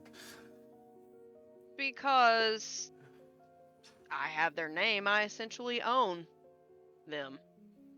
Can I borrow them? There won't be a single place that they'll be able to hide to find relief and peace. Okay. So, family vacation? To the family torture dungeon, so we torture the soul? Oh, good lord. When the Okay, followers is of that really Cayenne something are in out their of the realm that we would do? It's true. When the followers of Cayenne are in their time of need, the army of owlbearers will rise from the north and act as mounts. Per the chat. You know, why does Bunch of that... goblins riding owlbears. That's... Why does that just seem on par, though? If it wasn't owlbears, it would be some kind of dire boars. Oh my god. No, you're much more entertaining than that. You know, Oh. you know what just popped into my head? A novella that's in That the actually campaign made my world. jaw hurt. A book for the truly spicy Brokeback Rangers. Oh, God. No. That's a beautiful movie. Are you Don't sure- disrespect Are it. you sure it wouldn't be Brokeback Bards? Rangers Or get would that be too lonely. on the nose? Those two in that movie were not bards. You know, the fact that I've never seen that movie and you have says something. You do need to see that movie though. It's actually really, really good. Yeah, it's a beautiful fucking movie. It made me cry. All right, I guess I know what legit I'm made me watching in the cry. next couple of days. Nate, Oh boy. shall we? I guess. Alice sits down next to you, Nikolai. The Journal of Gold. Oh, You were looking for this, were you not? well, yeah.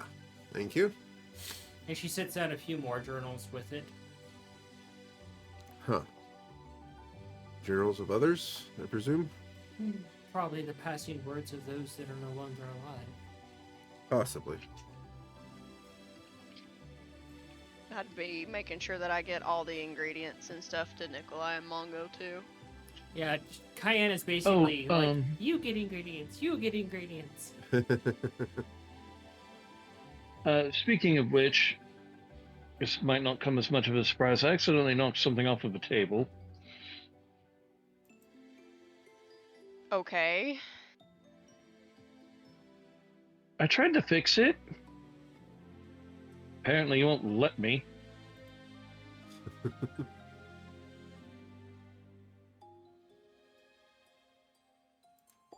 Reach into the pocket, grab the broken holy symbol. Probably get stabbed by a thorn again. I forgot about that. Yeah, you see your holy symbol, Cayenne, and it's broken. But Nicola and I tried to fix it.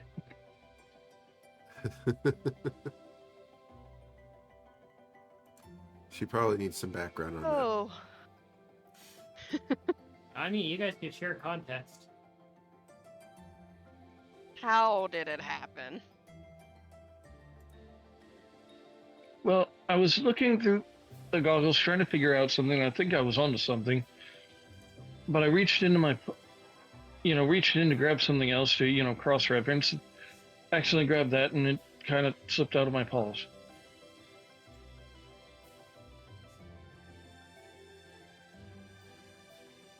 It was an accident. There's no reason to be mad about that. Well, I'm not mad. It's just every time I try to fix the damn thing, shit gets worse. Are you trying to fix it with magic? I told you. That was probably the problem, buddy. The first time I tried to fix it, yes, I tried to fix it the way I usually try to fix things. Same way you've seen me try to fix about 1,000 things. Okay. That clearly did not work. Cayenne, And after that, every time I picked the damn thing up, it fucking got me with the thorns. Mongo, do a religion with advantage for me. Oh, this never ends well.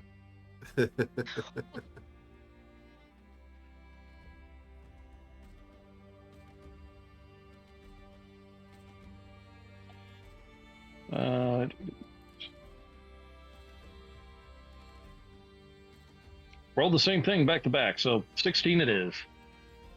Cayenne takes your little paws with the holy symbol in it and closes her hands around yours. And then as she opens your hands, the holy symbol is repaired.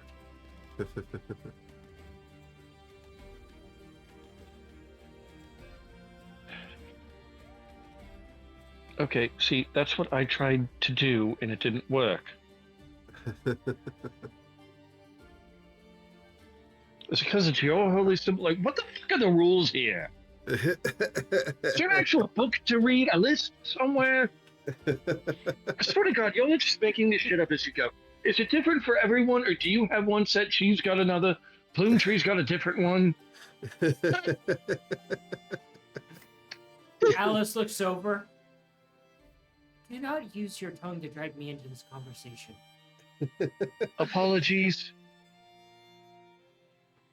It's just a level of frustration.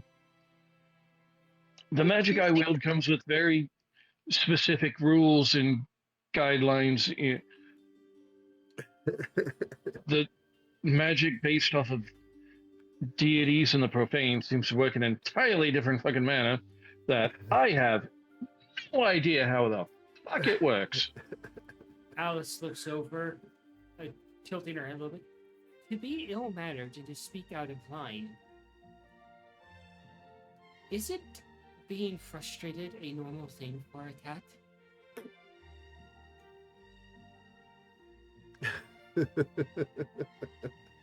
As Cheddar reaches over and literally attempts to push down my cup.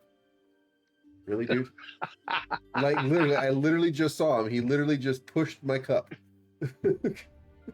Thank It you, was Cheddar. bothering Good him. kitty. Okay, I leave you alone. You gotta give me my hands back if you want me to leave you alone. Cats are totally capable of wanting you to go away and not letting you go at the same time.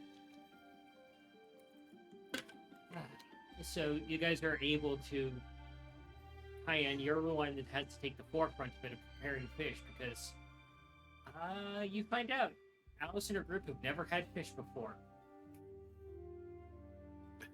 I can show them how to prepare fish easily. You just don't put it in a 3-tier cake, please. So back to the game. Through much effort and you're able to prepare the fish and get it cooking, and you feel like a mother for the first time, Cayenne, where Hatter and the other members of the troop try to interject with preparing the food and cooking it, and you have to kind of slap their hand and be like, no.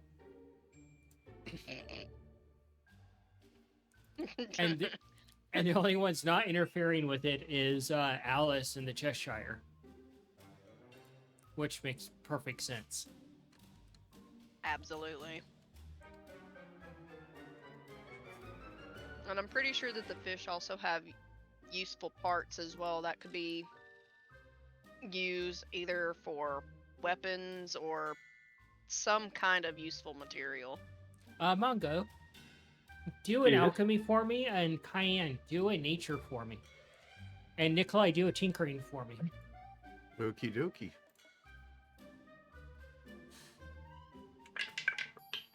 I think alchemy was just straight up intelligence, right? Yeah. That's a 17 And you for said Nikolai. nature? Yep. Nature was a 24. Oh, okay.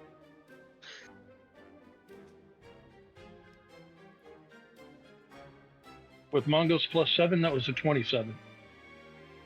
It's Nice. an actual 20, bud. Yes. An unmodified 20. So you guys work together. This is a new creature for you guys to examine. Cayenne taking the lead, of course, as it's being prepared to find out what the various properties are with your notebooks at the ready. Cayenne, you find out that the actual blood of this thing can act as a very strong hallucinogen. Nice. It's like They are it's like fucking love it. it's like if you weren't careful with removing the blood from this thing, it's like LSD squared plus mushroom. Alrighty. That's going to be very beneficial to tip arrows with. Yeah. And it can probably be synthesized to be made even stronger. Yeah. Mongo, In a gaseous form, too. you're absolutely delighted because the larger scales along its like spinal section, you kind of examine them a little bit and you smack them with a very fine tool, and they actually are almost sonically perfect to make some sort of like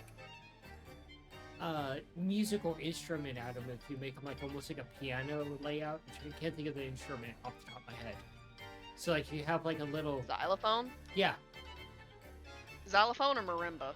One of the two. That's cool. So if they're balanced, they have a nice ringing sound.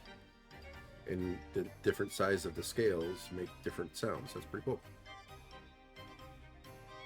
And you find that if you heat treat them, you can tune the sound a little bit more.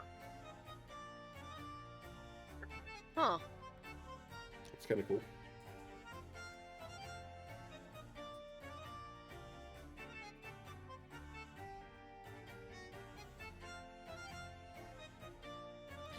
Nikolai, what you discover is that if you take the most gross part of this entire process, and you discover if you actually break down the internals of this thing Mm-hmm. after the blood is extracted, essentially, drained, Mm-hmm.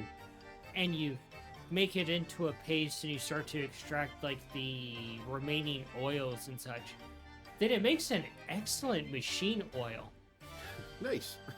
that oddly smells of honey. Okay, that is kind of weird. Huh. I mean, I guess it's better than it being acidic. Yeah, or smelling like Or fish. smelling a fish. Smell like rotten Yeah. fish, yeah. But each of you figure out a use for a different part of this creature. Alrighty. So honey fish machine oil. Alrighty.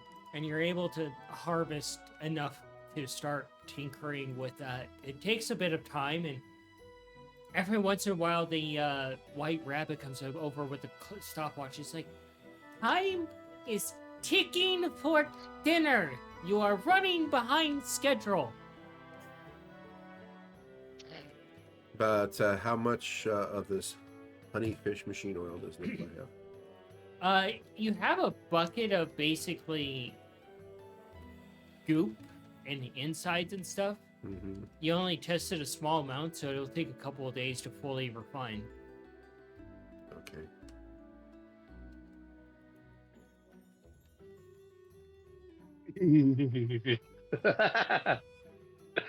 I just got a fun idea. One of the stranger things about this fish is that when it's cooked, it kind of flakes apart like feta cheese. That's weird. Very firm. Weird ass fucking fish, but is there any way we can get some of these back home? The I- fish, or Yes, yeah, because I just had a fun little thought.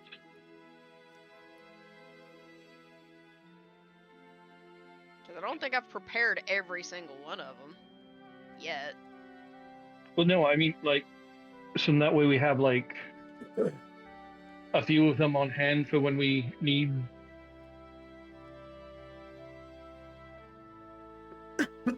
Extras. Because I just thought of a rather fun little thing to add to that sticky stuff that I like to throw at individuals. You said that blood is a hallucinogen? Yeah. Yes. Yeah. A very, very strong one. Does it have to be ingested, or if, say, it's mixed into something that is covering them, as long as it gets in contact with skin, then that'll, send them tripping. You would have to test Cayenne.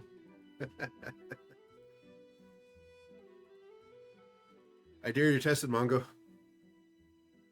It's either I'm gonna test it or I'm going to ask if anyone wants to test it. And the only people I can think of that would outright volunteer, legit. Oh, where's Angela? No, the only people I can think of that would actually volunteer to test it would be Mad Hatter. You hear a tiny little squeak, and you look over, and it's the dormouse. She's like, "I'll happily test it," and you instantly fear what that would do to her forest.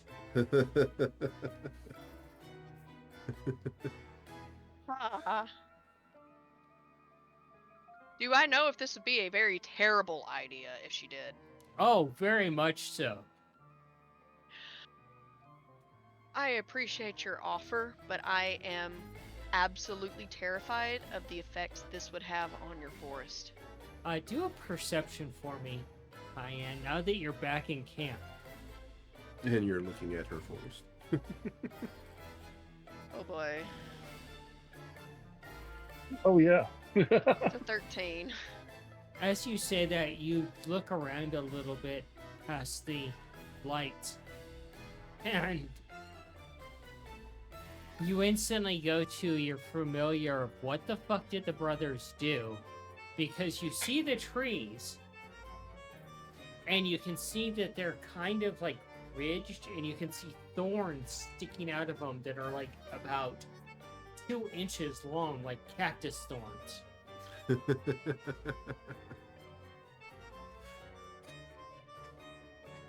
And I that don't know, wasn't there when you left.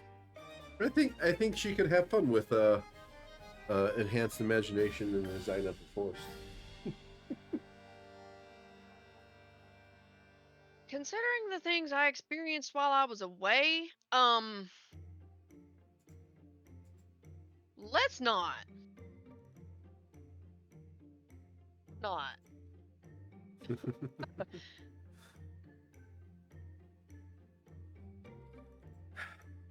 Needless to say, there are some creatures that even freak even me out. Flashbacks to the worm.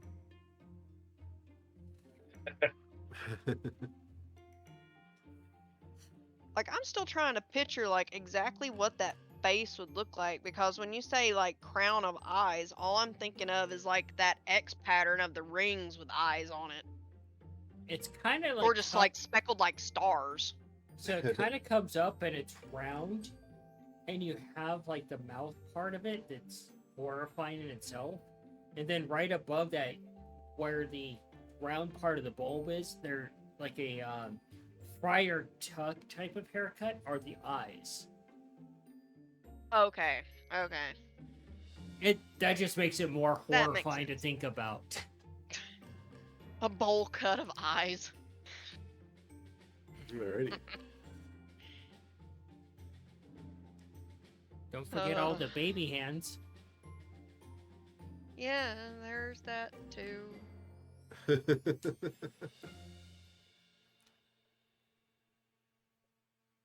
And a centipede body with spider legs. Nope.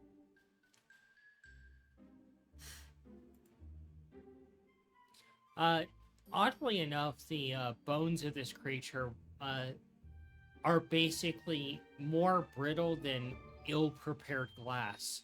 So you have to take care with removing the bones, or it will just shatter into tiny little shards very easily. Alrighty. And that would be no fun to deal with. No. You have several cuts on your fingers that have to constantly be tended to. This is fine.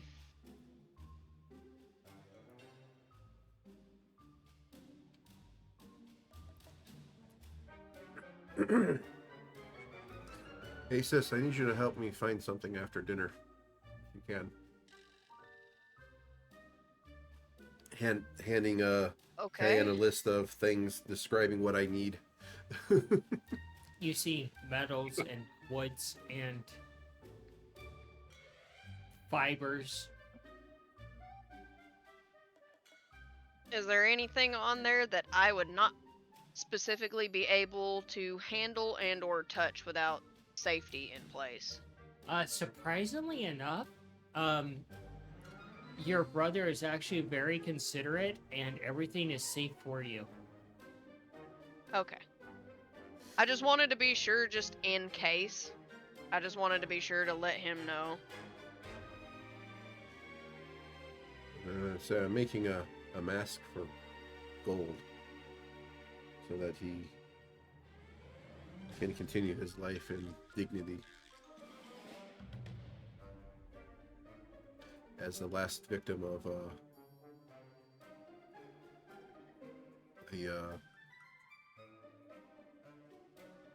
Fey thing. The Fey demon.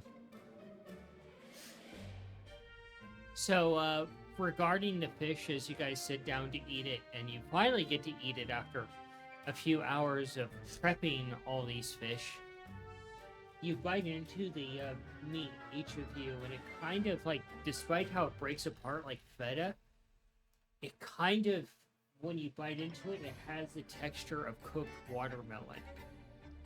And then the flavor is kind of like a savory pina colada with almost like a tutti frutti aftertaste with a little bit of saltiness.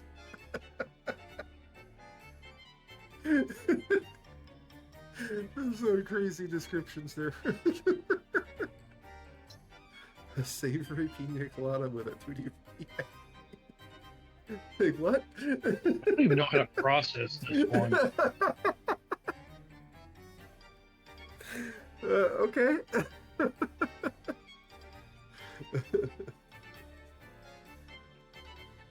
Does anybody not enjoy it? Everybody's just eating it. The only one that is slightly weirded out by said fish is Alice, because she's not familiar with fish.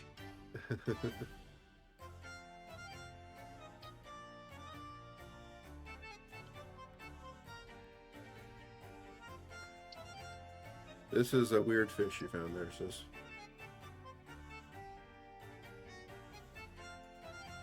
I mean, is it really so weird given where we are? You're probably not wrong. Wonder if he could be farmed. I would assume so, but these definitely seem like this is a wild species of fish. Where I Yeah. found them is in a waterfall. They have a minor ability to fly, and the only reason they do is to catch fish outside, catch insects outside the water. Ah, okay. That's pretty cool. I was just They were thinking. very perplexed. They were very perplexed by me shoving my face into water. Yeah, no, that's perplexing. I was just thinking because Given what I had seen, it was warranted to try to cool off. Okay. I was just wondering because the utility of the parts of this fish, plus its interesting food, could be a very interesting fish to farm. If it's farmable. And not necessarily like needs to be raised in or exist in this world. You know what I mean? Could be interesting. I would assume that it would have to stay in the Feywild. There's be no way it would be good for it to not exist here. Mongo, Yes. as the pseudo bard of the group, you remember the embarrassing story of Nikolai having to dance.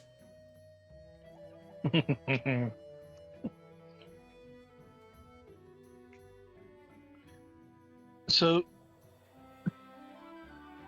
you said you were making a music box, right? Yeah. As a gift. Okay. Usually there's when you open the music box, there's a little figure that kind of spins around, right? In some of them. Which means we may need somebody to model for one, yes? I mean, it's not hard Yeah. to make a random figure if you make one. Nikolai, did you feel like showing off some of your moves? Oh, shut up. That's just weird. And now Cayenne has questions.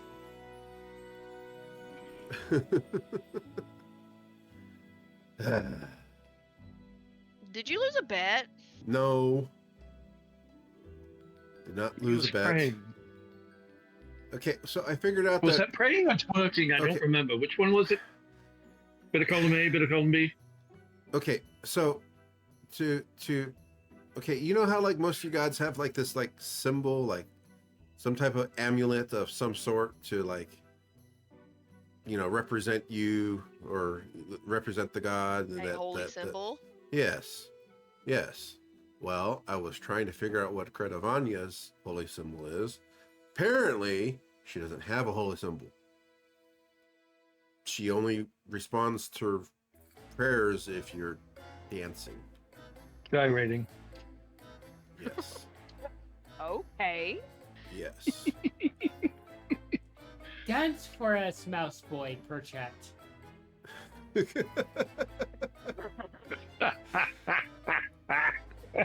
So, yeah, that was an interesting discovery. If I was on my ball game of remembering how to do animation, there might be a twerking Nikolai gif on the Discord. Thankfully, you don't remember Oh, how to please. Please. Yeah, I'm sure she could relearn. do that. Some of us have faith. So, yeah. So, if you ever want to talk to her, you just, give a little dance. Get down tonight. Okay. That was interesting. Sorry. Tom, have you gotten around to watch that video I sent you, the most 80s movie? Oh, that one I actually have not, Dude, you but gotta I'm watch really that. looking forward to that one. You are not prepared. Oh, that's the one I found on Nebula, right? Yeah, and I found it on YouTube so Tom can watch it. It's on YouTube. That's cool. Does it actually list what the most 80s movie is? Yes, it does, and it goes into depth that only you and I can respect. Look, because like last weekend, we all sat down and watched Killer Clowns from Outer Space. You're telling me there's a more 80s movie than that? Yep. Tom, they have categories and statistics for each category of what defines an 80s movie. Outside of the year it was fucking made or released? Yes. So by that logic, somebody could make one now and it would count as an 80s movie. Yeah. Well, no, I think as soon as we're part of done, his I'm fucking category. watching it. I think his criteria was it had to come out in the 80s, though. Yes, it had to be in the 80s, and what defined the 80s era of movies based off A of lot a of very cocaine? strict criteria. And apparently he watched over like something over 800 movies. No, he didn't watch that many. Dedication right there. He had a list of over 800 movies, but narrowed it down to 50 real quick. Yeah. I'm wondering how many of those I've seen. All of them. Probably. I'm willing to bet probably not all of them, but I'm just curious on the number. We're not going to spoil who the winner is, but it's going to surprise you.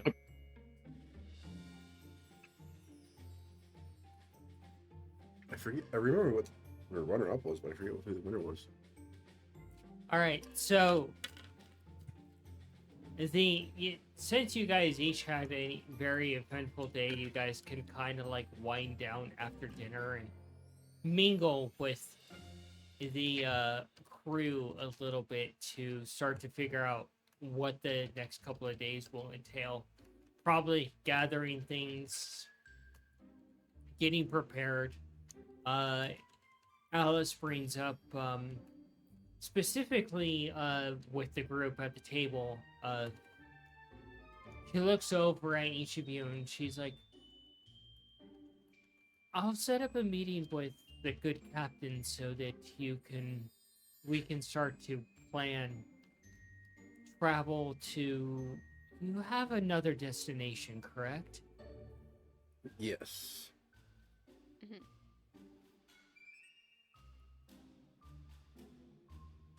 Yeah, there's that we still got to do. Did we do that after dealing with the asshole or before? Which would be more important? Maybe our questions, even if we don't survive this encounter, maybe our questions can help our followers and friends. You know what I I mean? would surmise from my personal experience, you take care of the other business before you deal with the Jabberwocky. Because you'll want to make a quick haste of an exit because of how furious the Red Queen will be. Oh, that's right. The Jabberwocky has is like guarding it or something, isn't he?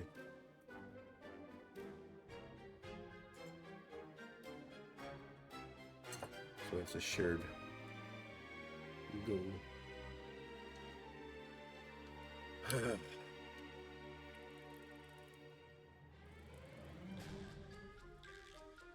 Well, I mean, okay, wait a minute. So, are you suggesting we do the unpleasant thing first and then get the answer, or get the answer and then do the unpleasant thing? You would know that Cayenne Mongo, you would realize that she's... When you guys brought up that you have to talk to the Sphinx, that was the next step.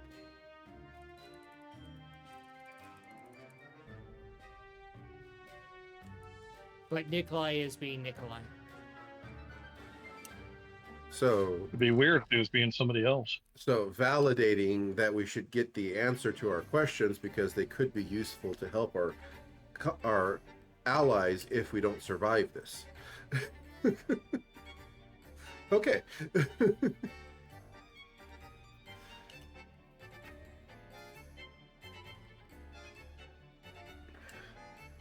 Well, yeah. Let's do that. Have you come up with what your questions are, you two?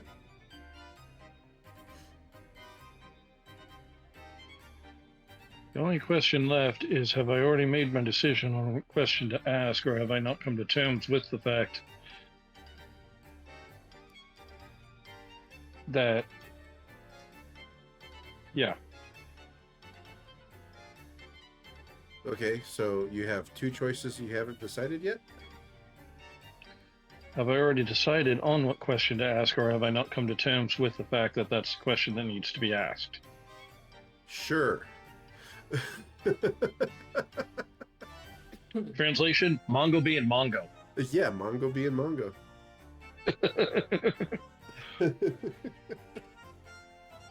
Well, I'll share what I think my question will be, and maybe you guys can help me decide on that question.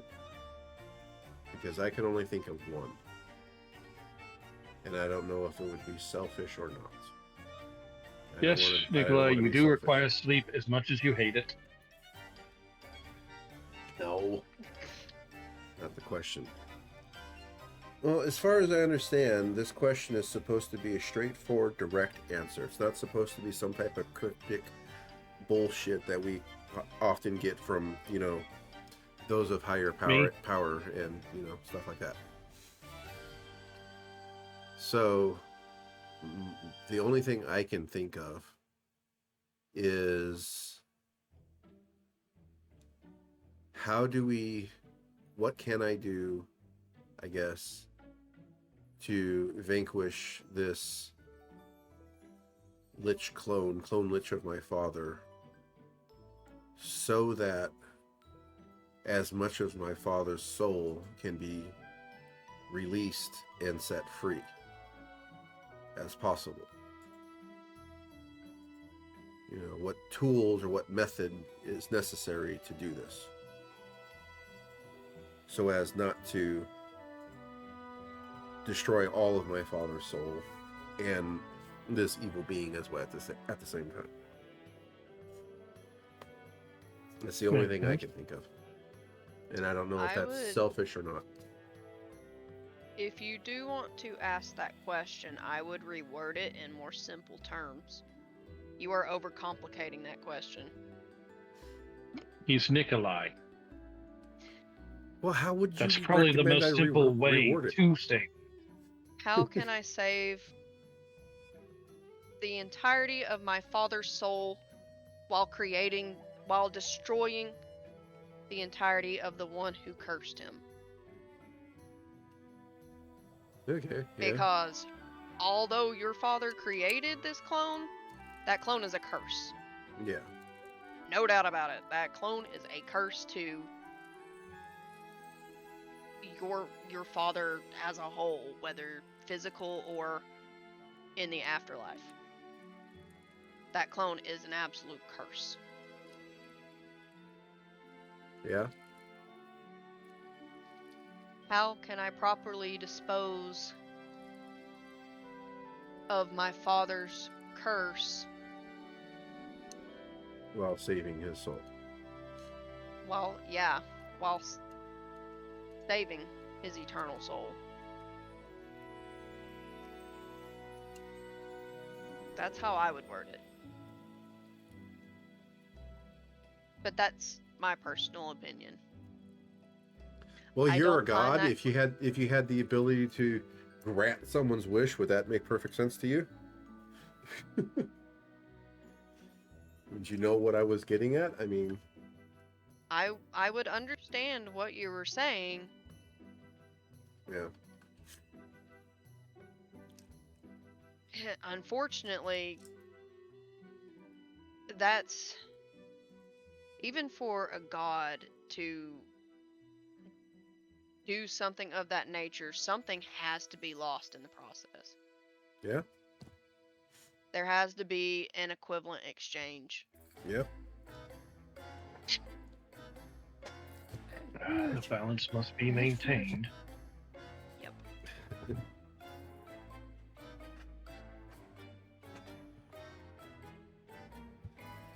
Yeah, So I kind while of figure you that's may what's get going to the- be.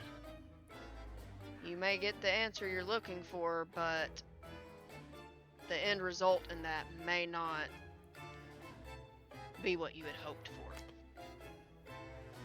And the worst thing I can see happening if you do ask that question is you're going to get an answer that is going to ruin you emotionally. Is honestly my fear. Well, no point in 'Cause asking I know questions that if you you don't had want the come- answers.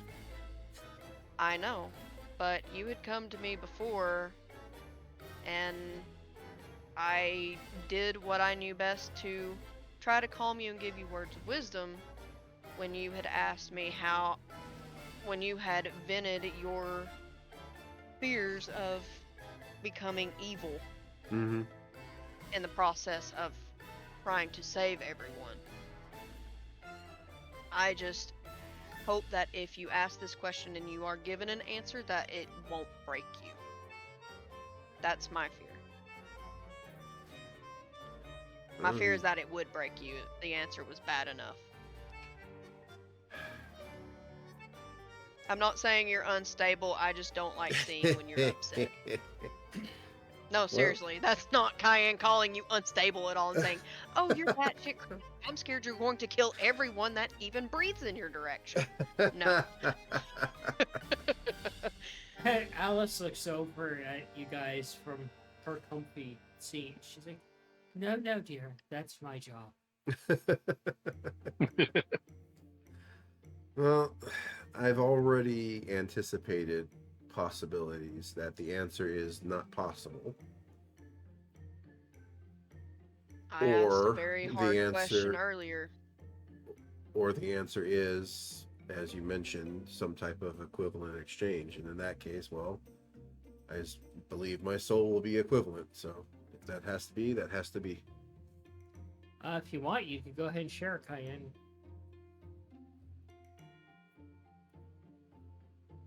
You remember how I was holding still a bit upset about the whole scenario, learning about it. I don't think I'll ever be able to come to terms with it because it was so atrocious what happened to us as children. But I did get clarity. What happened to us with the separation, there was, in fact, truly no way to avoid that at all. What happened to us was destined to happen to us.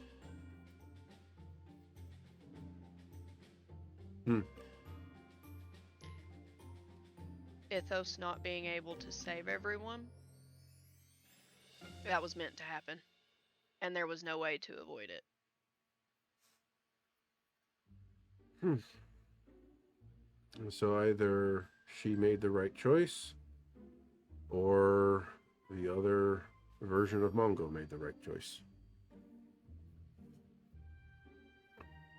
Or part of the And plan was to make sure that that happened Yeah. and things were set in motion so that way there was no avoiding it. Yeah. and that was all. Parts of the plan.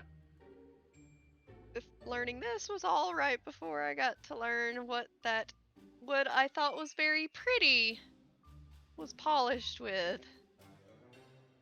Mhm. And the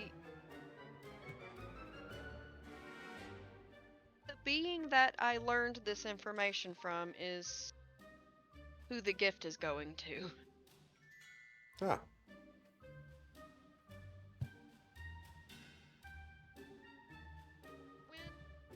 When y'all do meet this being, word of warning, because I made this mistake. Do not mention the word food around them. Oh, we're Um, fucked. Okay. Just keep that in the back of your mind. Just don't mention the word food. But we can talk about food? No. Okay. Food is a forbidden topic Okay. with this particular being. So don't walk into camp right after waking up there, Mongo.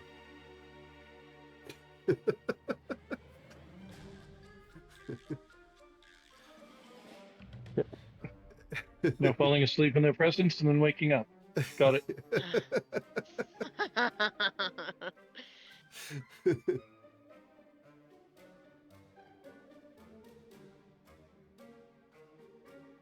So he wants a music box? Yes. Huh. Okay. It was pretty much the same kind of...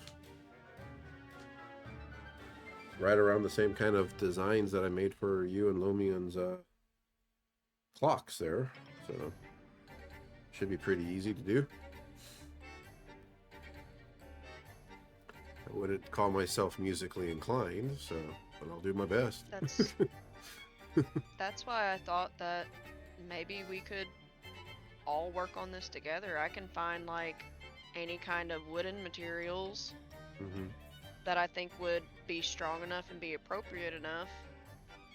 You know far more about tinkering than the rest of us. Yeah. And then Mongo is absolutely wonderful with music. I'm okay with music to a degree, but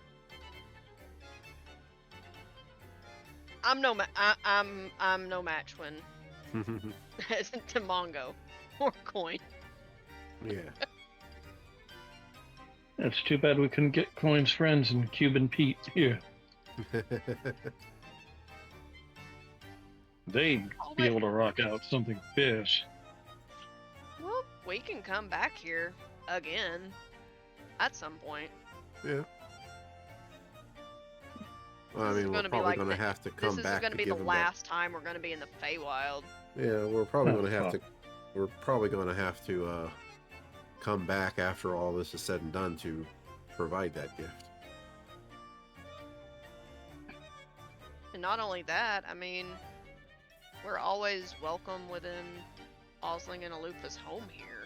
Yeah. So we could come visit. Alice pipes in again. You're welcome here as long as you embrace, well, what it is. You know, sometimes, Oh, of course. sometimes going mad is the solution to some of the problems. I've done that before.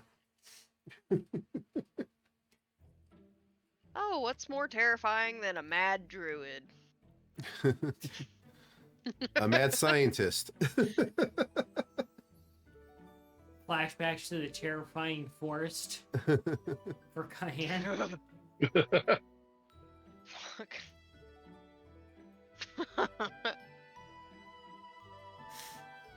So, Cayenne, got a Hmm. question for you. You've experienced and seen many forests beyond what I have seen myself. Mhm. Please do your best to describe for our poor dormouse some of the forests that you have seen, as you can describe more adeptly the nature of these forests than I was able to describe the oasis that we visited in that desert. She is starving for ideas to create her forest from, because she is unable to, due to some of her honors and commitments, to venture away from this forest and experience more forest. Oh, book. Creepy book from the movie comes Hocus over to Pocus. you. Hocus Pocus. Book. God, that first movie I'm is such a classic. the second movie actually wasn't bad at all. No, it wasn't. It wasn't. I actually got teary-eyed toward the end. I was like, I hate how emotional this is. I hate this. The second one This was wasn't good. supposed to happen. The second one was good. It was fun, but the first one is far superior in every Oh way. yeah. Absolutely. I love the music. I love the musical number that they had at the party scene when they tried to recreate it. I actually like the music a lot. But what I'm gonna do is I'm actually getting out my mother's nature book, essentially. And I'm going to teach her about some of the plants that my mother has listed in here. This little dormouse that you can't tell how many drugs they're on currently just sits like a tiny little child. Just And you taking can it see all their in. little feet kicking back and forth as they're watching. That's actually cute.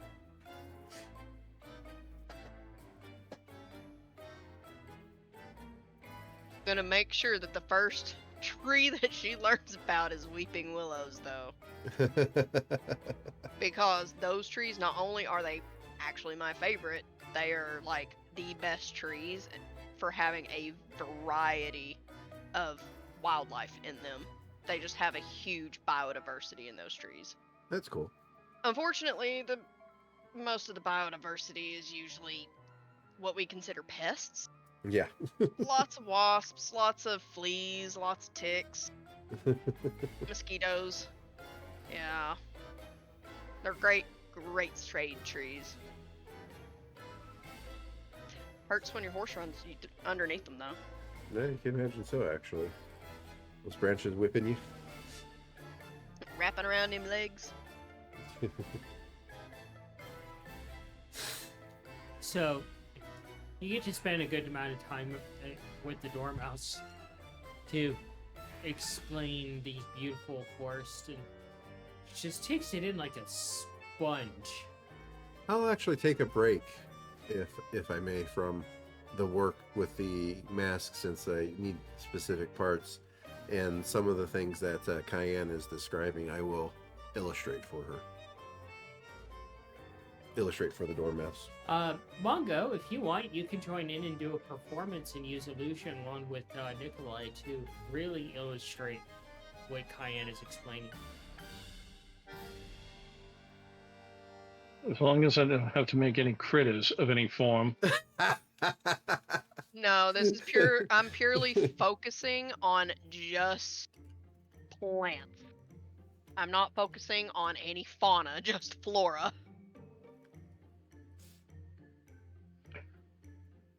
Yeah, show the bite mark. So remember those fuzzy balls of teeth?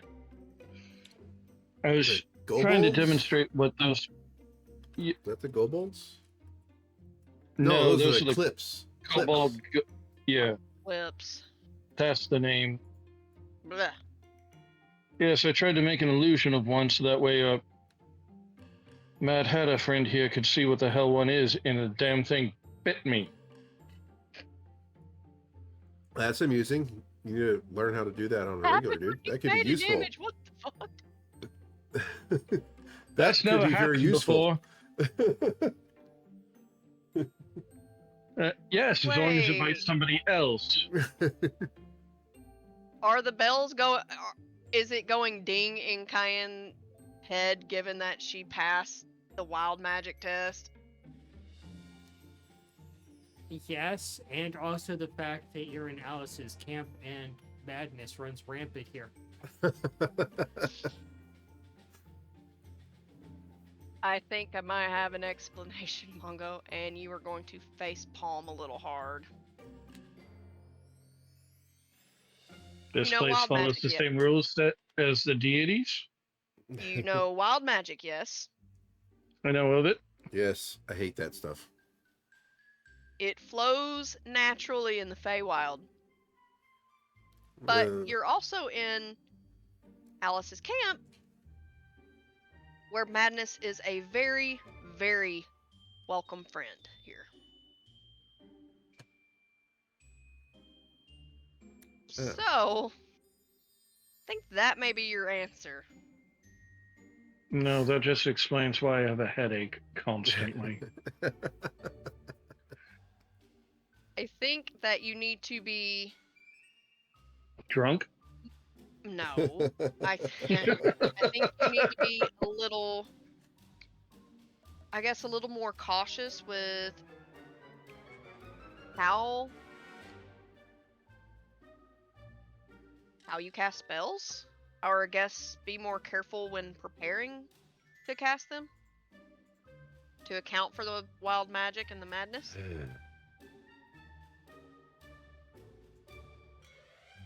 Great. Or Yeah, find a way sure. to make I'll try.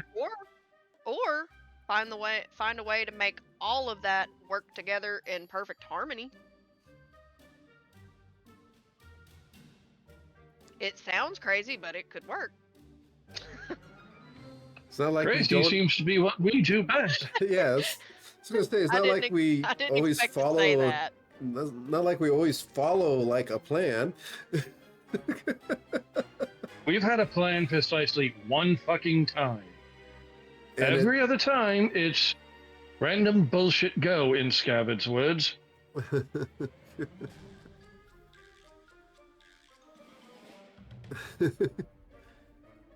Yeah, it's true. You're talking about the time when we fought those zombies, right? The bullet. Yeah. Yeah. Then we actually had a plan. Didn't Yeah. go according to plan, but at least we had one.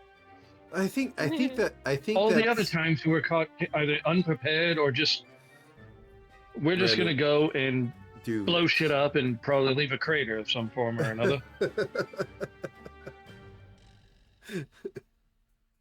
Well, maybe that's part of our MO. We can come up with all kinds of plans, but since they're just going to go to shit anyways, just kind of work within the thought of a plan. Except we don't do that. We don't even come up with a fucking plan.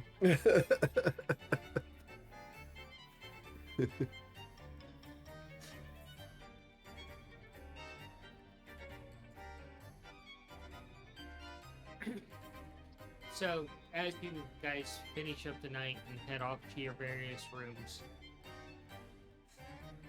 and to get some rest for the night, Cayenne, you head into your room and you close the door and you're just looking over. You look over at the bed and guessing like you're just like, I want to face plant in that bed and just go to sleep. But as you walk over to the bed, you see a bouquet of black roses and a black envelope tucked underneath them.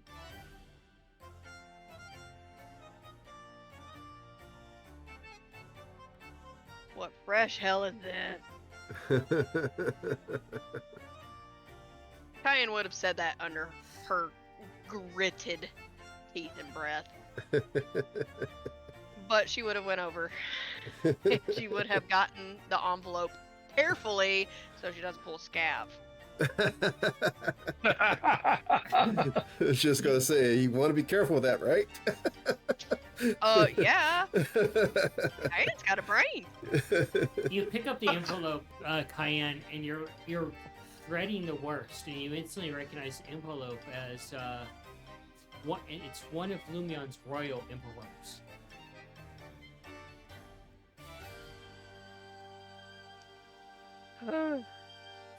Okay. I'm gonna open it.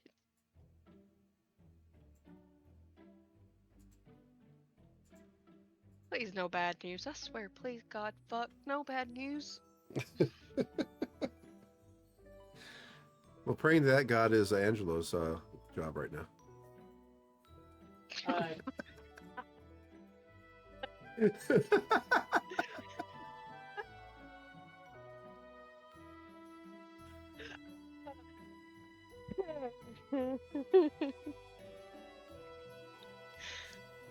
Cayenne, I just sent you That what's in bitch the a note. flashlight.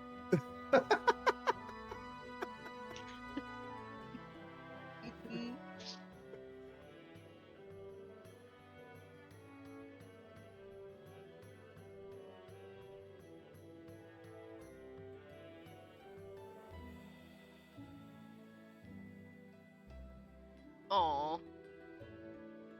I can go to sleep in peace now. Fuck. I think she's gonna end up falling asleep, hugging onto the bouquet, The bouquet of roses. regardless of thorns pricking her face. They don't have any thorns. It's actually really cool.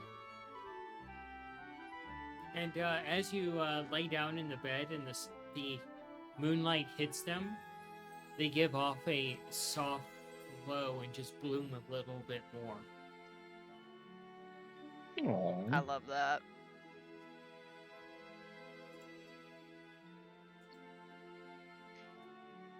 Well, I know what bulbs are. I know that she's gonna definitely be saving some bulbs to replant.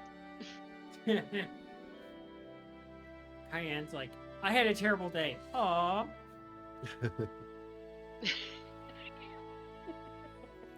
Yeah. Yeah.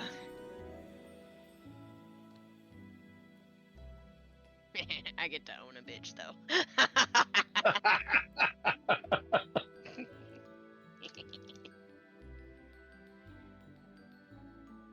Mars, it's okay. I'm fine. Don't stare at me like that. The next morning comes, and the two brothers, you guys fear what might be for breakfast at this camp. Oh God! As Definitely you getting wake up in time this time to prevent that chaos.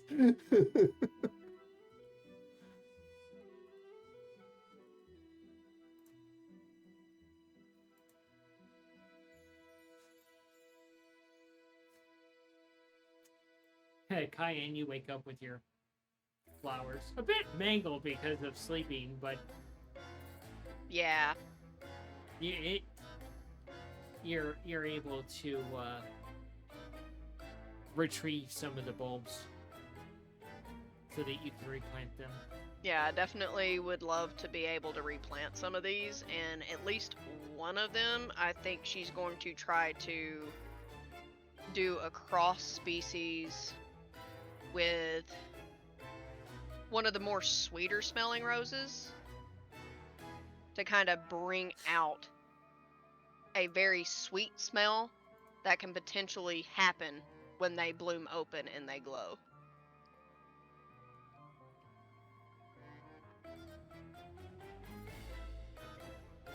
Hybridize. That's what it was. Hybridize. So we're all going to instantly recognize this.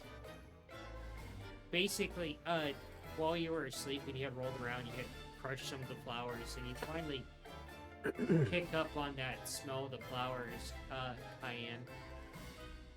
And it's the nature smell of a late fall night in the middle of the night, essentially. Like after midnight when you're out in nature and you kind of smell nature. Mm-hmm. So sweet and earthy. Sweet, earthy, cool. I love that.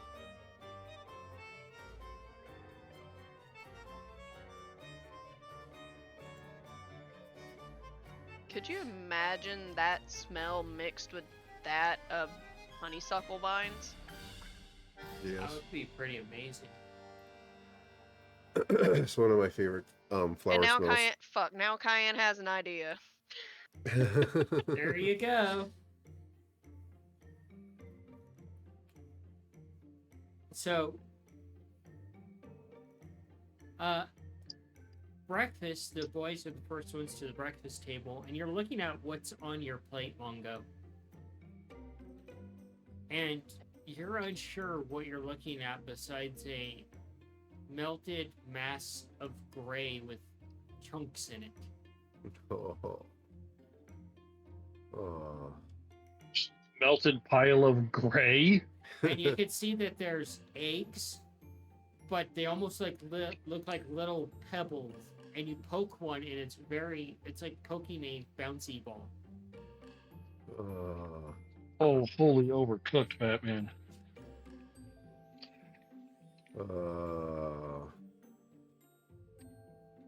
So wrong. Do you ask what is for breakfast, Mongo? Oh, I am trying to find the words. What a lovely color.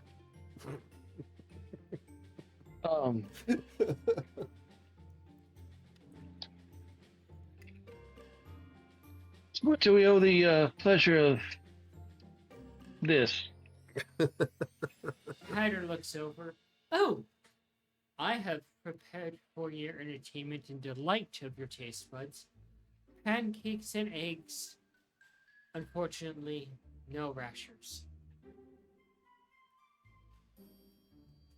You sit down. Okie dokie.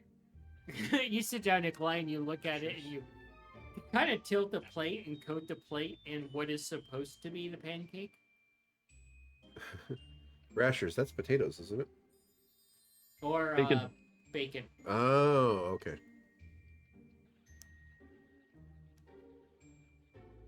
Huh. Okay, how's it smell? Gray matter. Wolf. It's a very... Yeah, the cat just went wolf. It has a very nondescript smell to it.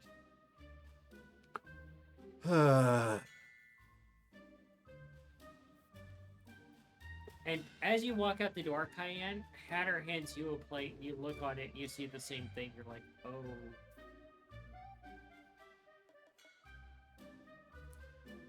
Eat up. You need your strength for the day's activities. Down the hatch. Take a tiny little bite and taste it. Nikolai, it tastes heavy of flour and overkill on basically fall seasonings. Okay. Okay, So this it can tastes be like worked flour with. and fucking cinnamon. No, it tastes more like overkill on nutmeg and allspice. This can be worked with. A little bit of those goes a very long way. And they probably put in a few tablespoons of each.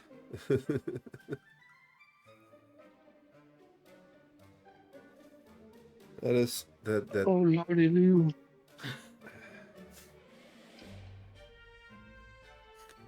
Huh. And it's like, I'm just gonna find fruit to eat for breakfast. That Lady Feisty might fucking start a war here. I think when it comes to Cayenne, she She can handle overkill on fall spices because I'm sure she's experienced this before. Yeah, With like I her said, it's own something that can cooking. be worked with. A little bit of milk and some sugar can make a nice porridge out of that.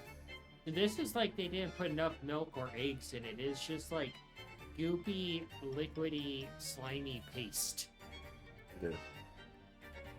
So very easy to eat quickly. Yeah? I think that's what Cayenne's going to do. She's going to act like she's very hungry based on what she experienced with Alice. Because I'm sure Cayenne has experienced overkill on autumnal spices, whether it be allspice and nutmeg, or cinnamon and nutmeg, or any of the combinations. It burns going down. Mm-hmm. What about you, Mongo? I don't suppose Mongo made anything during the night, despite the crushing weight of guilt that he felt trying to sleep. You made nothing during the night. You see Cayenne actually eating it. Can I tell the look on her face if this is enjoyable or just throwing it down, trying to get it past the taste buds? This is a Cayenne mission. is doing what Cayenne is doing what you should do when you're eating something that tastes a little odd. Hold your breath and scarf it down. If it's liquidy, you scarf it down and you swallow. Yeah, You say Nikolai, nothing. You don't what- breathe. You just drink. What you experience in your mouth, Nikolai, is off-brand gum that just breaks apart and sticks to every corner of your mouth. Oof. It's like gum mixed with peanut butter. Alrighty.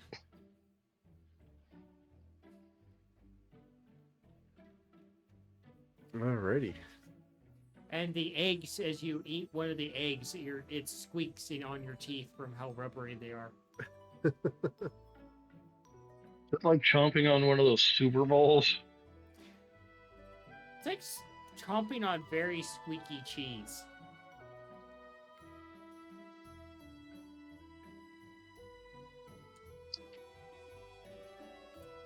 Good header. I would love to peruse your recipe book if I may someday soon. Ah, I'll be happy to share it. Alrighty. Try to see if his recipes make any sense or they're just crazy insanity, and then maybe give him some good recipes. Mongo, as you eat a little bit of it, you hear a crunch in your mouth, and you reach in and you fish out a piece of eggshell. Yummy.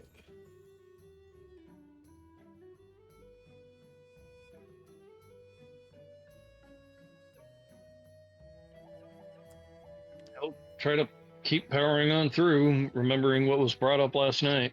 It's like, well, I guess this is just part of the punishment. It's sitting in your stomach like, should have I eaten that? Or am I going to have explosive Taco Bell? Fortunately, Nikolai is small and doesn't have to eat a lot before you can say he's full. But moving along, you guys are able to head out along with the help of Alice to start looking for materials that you guys need for the things that you want to work.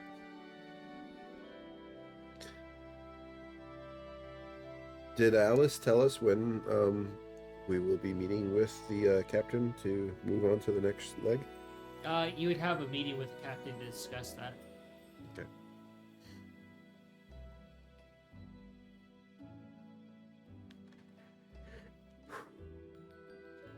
Nikolai, do an investigation. Okie dokie.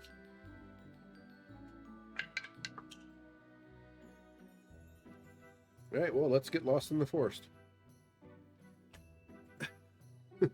What was that? A 1. Oh, goody. You found Look, a he- realm look. quicksand. Look, Nikolai suffers the same fate as Jiraj. Yay! But Nikolai doesn't have a Hey, god that Nikolai's won't a let way him better die. dancer.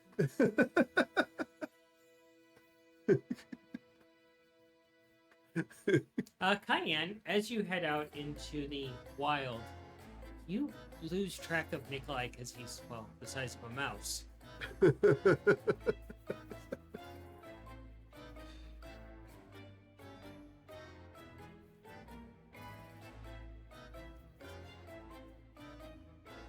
Good boy.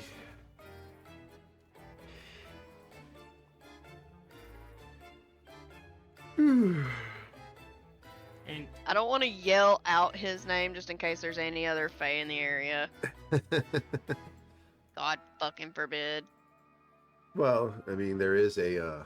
You are God. You can forbid it.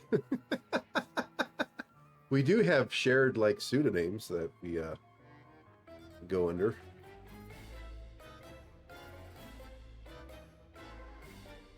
You are going to have to, in message, remind me of yours. Oh, Ian. Ian Loki. Seems Okay. correct. Okay. Yeah. It's an anagram of Nikolai. Just backwards. No, just an or is it what's the word where you mix up the letters and spell a different word? What's that word type? I forget. I don't even remember what that is. Yeah. Nikolai, you wander around for a while, getting lost, looking at your notes, and you realize you've lost track of Cayenne. And you're in tall grass, and your mouse instincts start to panic. Ace, where are you? Ace? Hello? Crap. Meanwhile, back at camp, Ace is just sitting there entertaining Biddy. Then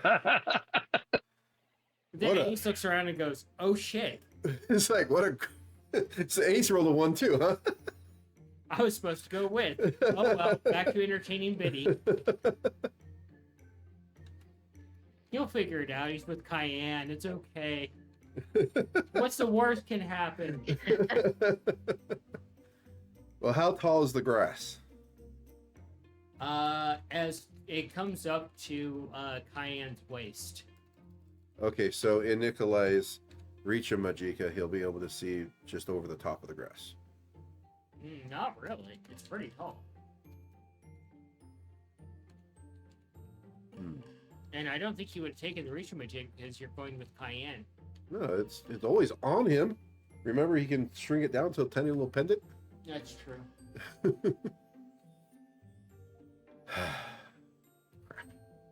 Can I see the sky? Yeah. Okay. Do a survival for me. Okay. And another one.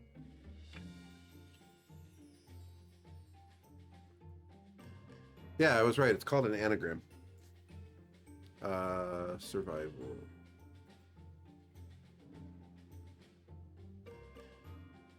That's 13.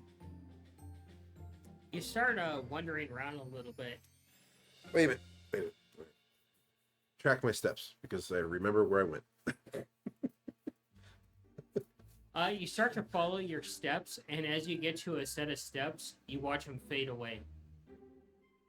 Curse this land.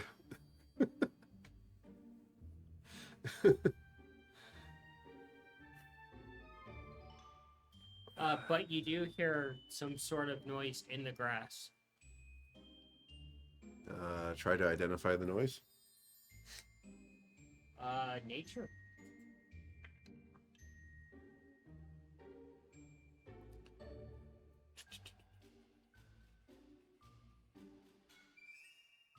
$18.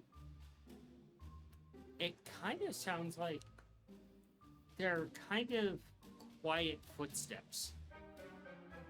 Quiet footsteps. Small footsteps? It's hard to tell.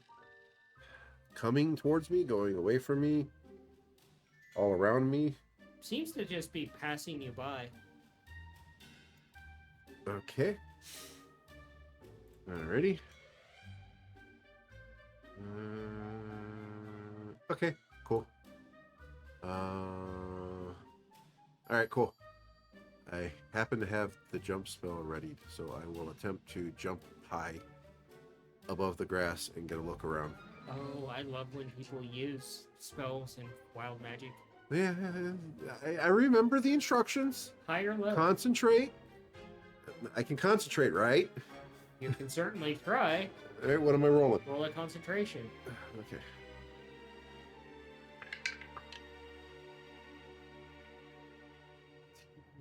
That'd be 23. All right. And Roll an Arcana. okay.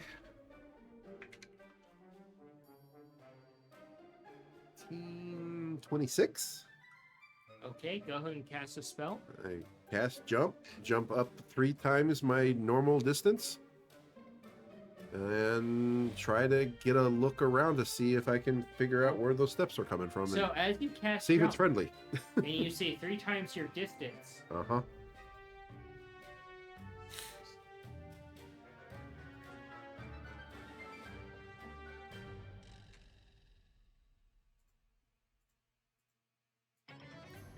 you actually launch up 24 times your distance. Holy fuck. And you just see hi, and as you stand there, you see something shoot up from the grass off in the distance. And Nikolai, soon you're just like, you can see clouds whistling by the reach magic. Okay. Watch out for Fuck. buckets. Alrighty. And it's starting to get really cold quick. Oh shit. All right. Use my produce flame to warm myself up, and wait for the fall to take me down slowly. And you start plummeting towards the planet. The feather fall is not clicking off, huh? Is that what you're saying? Is that what you're telling me? Are you seriously telling me the feather fall is not clicking? Yep. It's built into the thing. Fuck.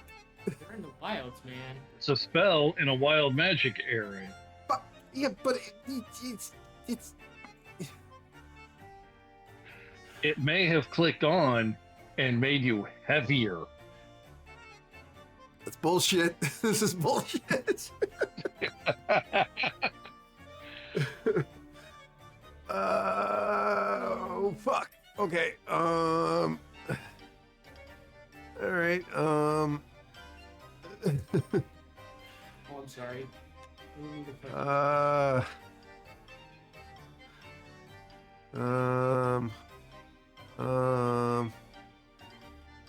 Shit. I don't have anything I could do. And you just see something now plummeting towards the Earth, Cayenne, where you're standing. You're like, what the hell is that? Because the sun is gleaming off of it, not really being able to tell what it is. If I see that it's falling toward me, I'm going to move out of its path because I don't know what it is. Okay. It went straight up, and it's coming straight down like a bullet. Okay. So Nikolai has used his flamethrower quite a lot. Yeah. In my mind, there's a potential that it produces some type of thrust. A little bit, at least. That's kind of reaching there, kiddo. Are you But going if to it Pacific Rim the does- shit out of this?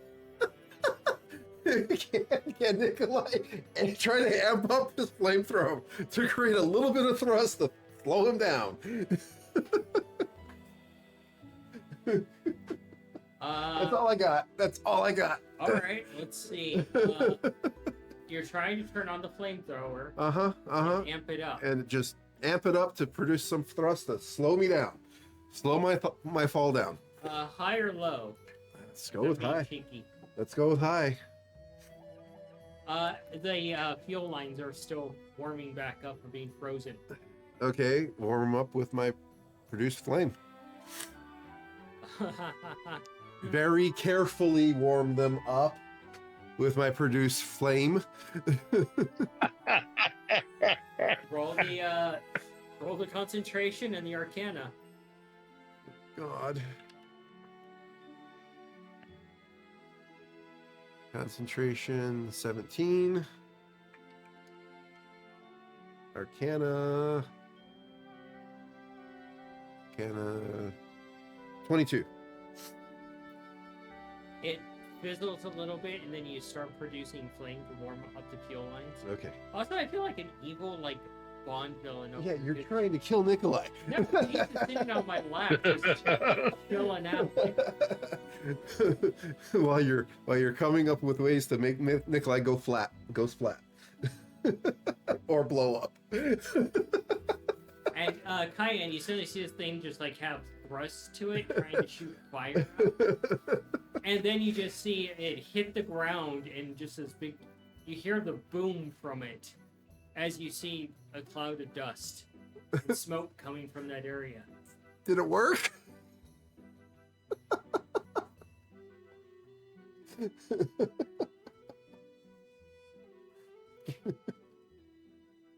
Cayenne's like, what the fuck?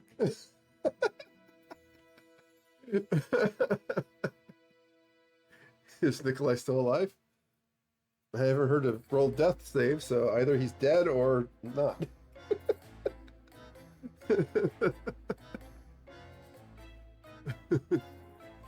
The silence is killing me. Someone say something. No, the DM's doing that.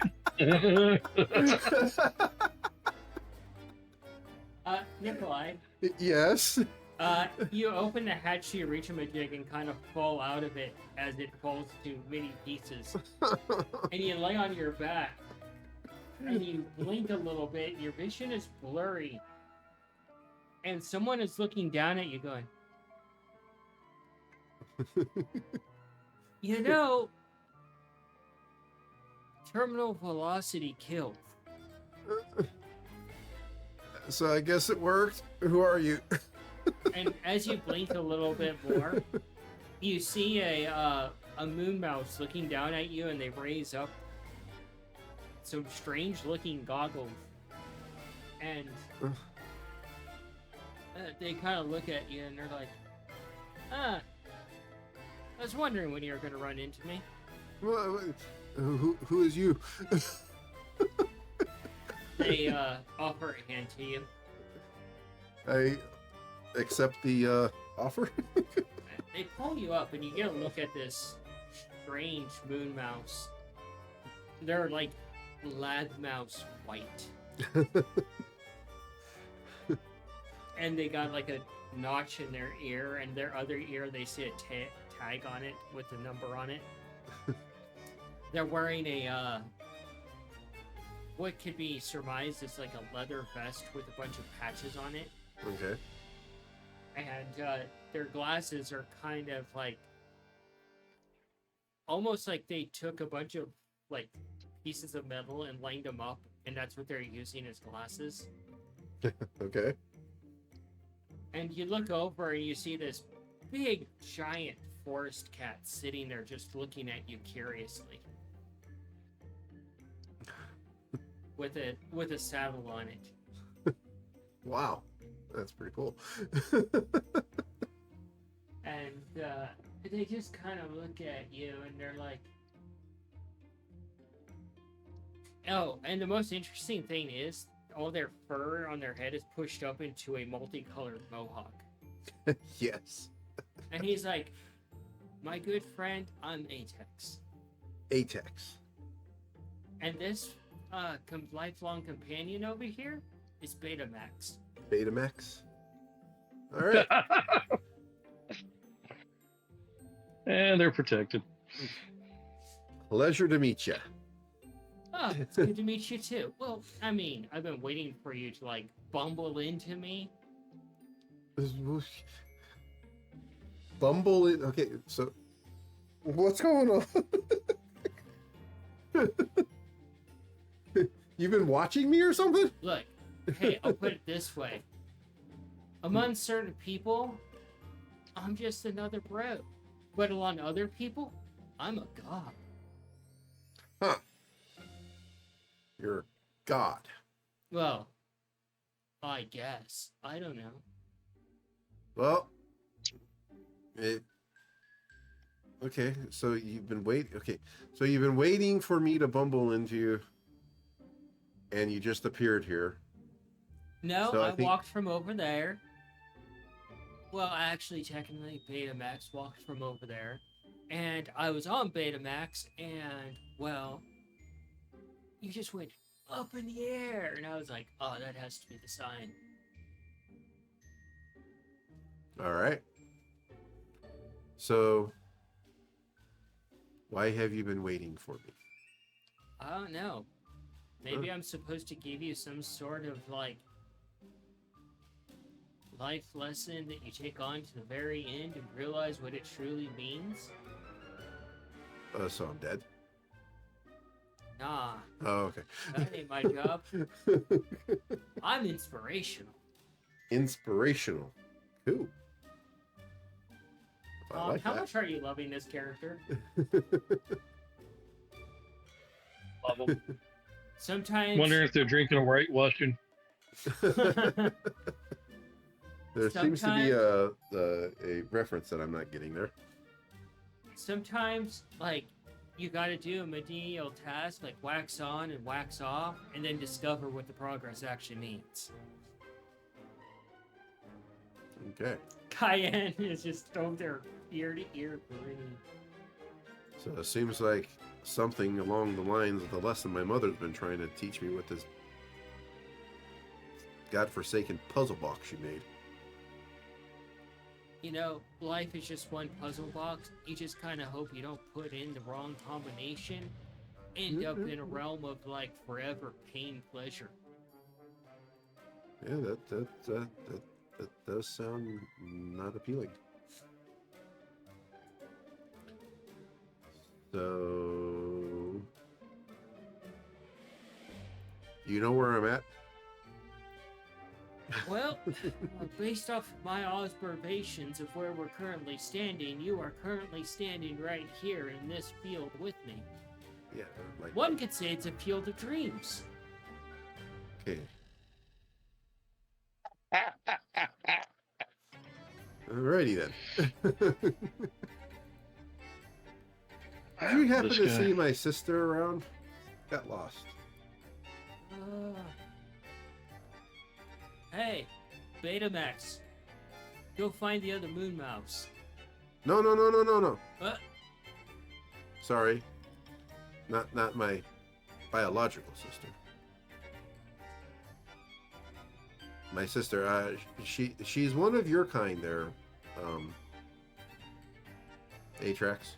You know how really much that narrows it down? Because, you know, like, I'm a moon mouse, and you're like, she's not a moon mouse? Yeah. That's some really mixed signals there, Okay. my dude. Well, I got a feeling that you might be another god.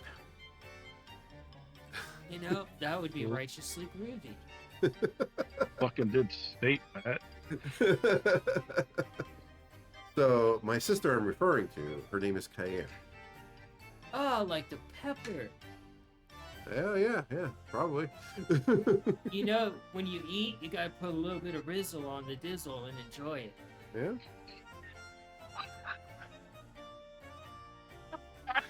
She's about yay tall.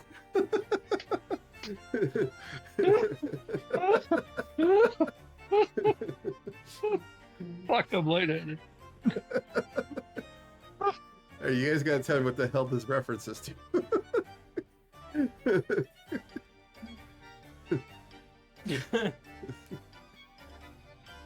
Diane looked like she's in pain.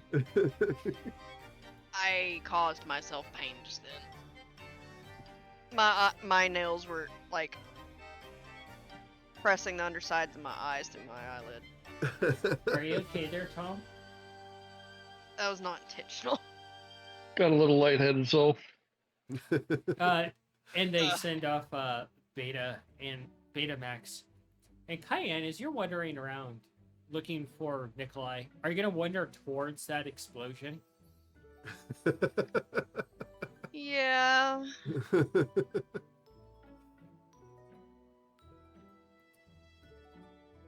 Wait, so we're heading towards the crater that we didn't cause. That's a fucking new one.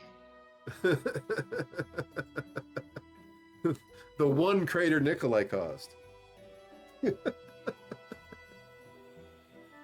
Well, I mean, So, your name's Nikolai. yes.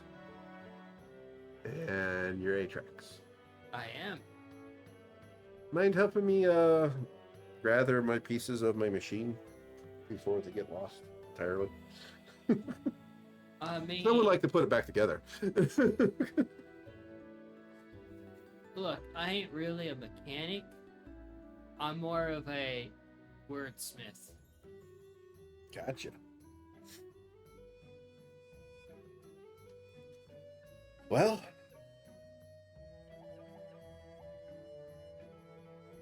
mind if I work on getting the pieces back up before we move on, because this thing's important to me. But is it more important than the dudes that travel with you and those that you call homies?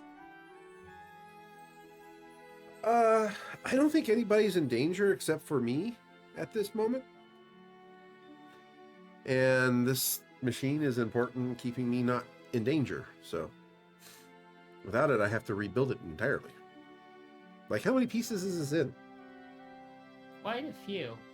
He looks over at you as he sits on a rock and he's like, you know, the machine is just a machine. Uh-huh. You need not rely on the machine as it's a crutch.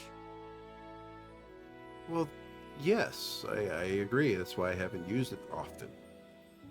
You gotta stand on the shoulders of your siblings and be righteous and great. As I've done, or I try to. This is a very useful tool. Cayenne, as you're walking along, you hear a meow from below you. Huh? And as you look down, you see this beautiful forest cat looking up at you with a harness on it and a tag around its neck, which you've never seen on an animal before. And it just walks over and it headbutts you gently. I'll reach down to give them a scritch. Where did you come from? And along the tag, you can see a note rolled up.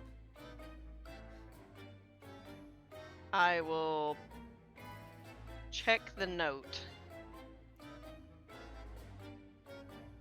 You look at the note and it says, if you're not the Cayenne, don't read this. But if you are the Cayenne, totally read this message. I have located your estranged brother Nikolai, and I'm giving him some life advice. Oh, follow the smoke. Oh boy. Thank you for finding me. What did he break? Oh god, what did he break? And the cat just turns And I around will and either says, pick up the cat and carry them in the direction I see the smoke, or I will follow them. they are happy to be picked up because they are always walking. I will carry the fluffy fur baby. And she is just purring content.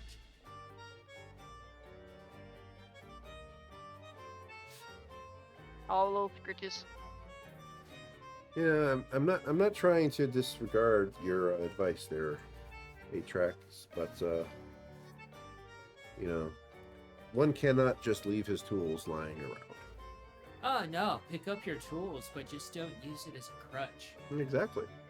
That's why I haven't used it in quite a while, actually. But I found myself falling from hundreds of feet in the sky, and it's supposed to slow me down. At least that's the way it was designed, and it didn't here. So, yeah. You just gotta go with the flow. Straight into the ground. Yeah, it did not sound like a good idea.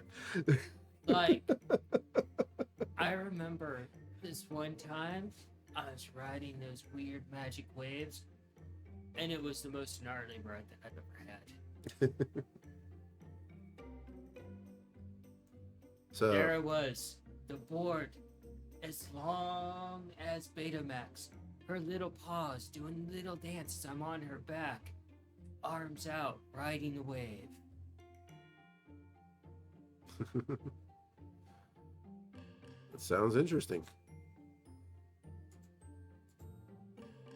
Are you okay, Tom? Flashbacks of Point Break.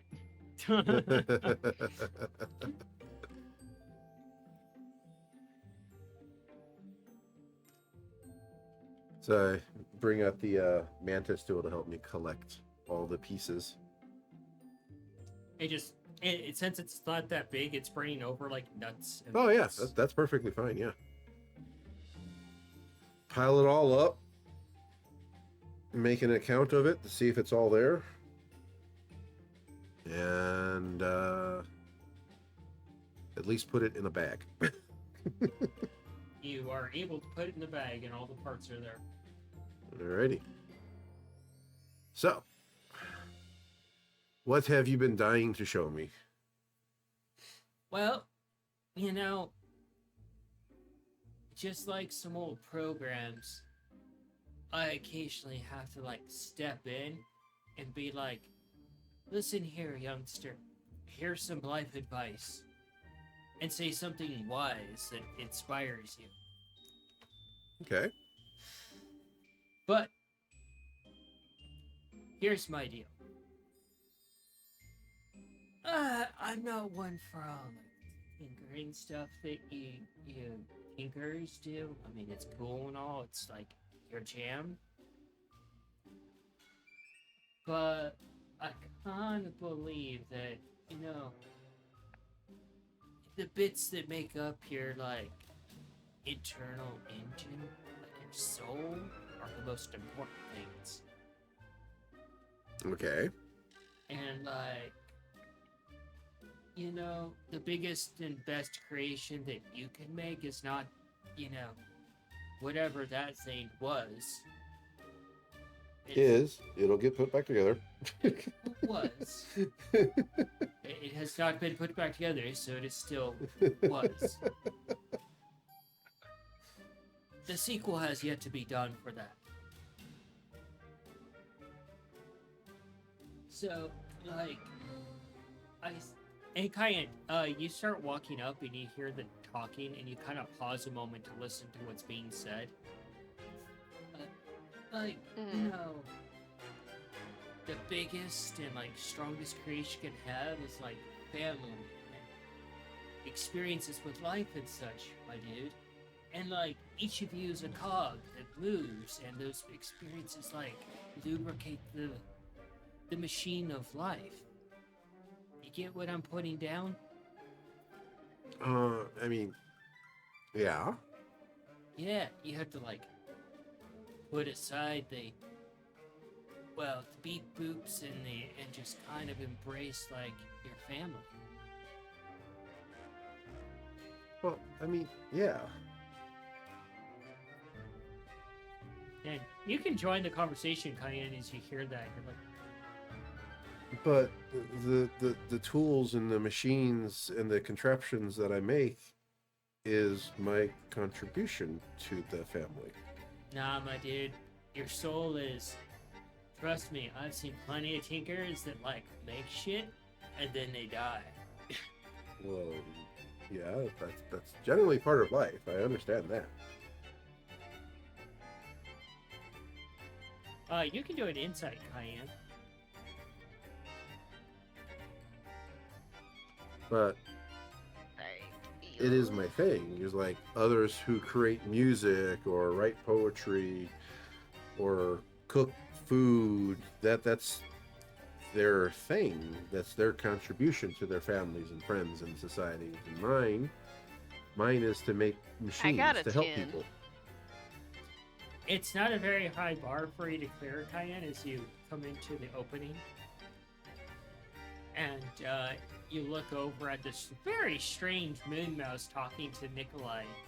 And you're like, oh god, there's a moon mouse god. And he's full of wisdom. And he's chill. And he doesn't seem like a tinkerer. I mean, if you are to actually put a look to him, he's kind of got a colored mohawk, pierced ears, kind of like punk rock style. What would be the Yeah. D&D equivalent of a denim vest with patches on it? He's the equivalent of a Okay. punk from England Yeah. in the 80s. Yep, Just medieval. yep, very much so. I mean, if I'm not making things for people, then I'm not being me and not being there for people. Like, here's an example. Hey, you must be Cayenne. Look around. Yep, that's Cayenne. Like, say you make her laugh, right? Mm-hmm. There, you created something, and you influenced a life.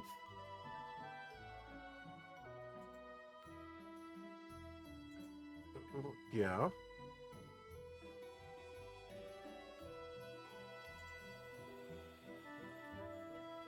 Like, keep your tinkering, I'm not discouraging that. But, you know, like, I would say, let the record skip sometimes and enjoy the offbeat. Huh. Because there might come a time when your little machines, they don't stand beside you, but that really tall lady will be. I think I get what you're saying.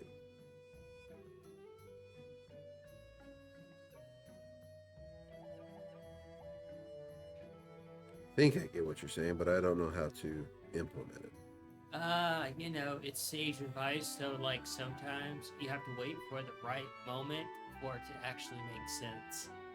Maybe you have like some epic music playing and then it makes sense. Mongo walking up? Oh yeah, you went with Mongo. Right, you went I with. would have assumed that he would have went with me because Cayenne Yeah. wouldn't have just gone off by herself. We would have all looked for Nikolai because anytime he goes off on his own, one of two things happens. Something interesting happens or he's gotten into trouble somehow and we need help. Or fallen. Oh. This time it wasn't in a hole, it was just from the sky. Gotten into trouble and needed our help. So yet Could again, just we say, have another gotten into story that trouble leads and up needed with our equation. help. Yes, you do walk up Mongo, and you're like, you hear all this advice as you walk up, and then you look over and it's a moon mouse giving this advice. But I hear the epic music part. Yeah. Yeah, that's 22 on performance to create some epic music. Nice.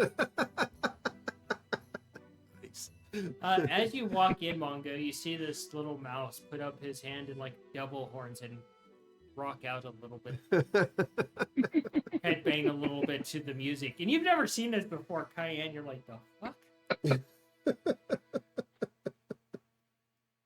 This is a crazy character. Oh yes, and they're wonderful in all the fun ways. Fucking love them.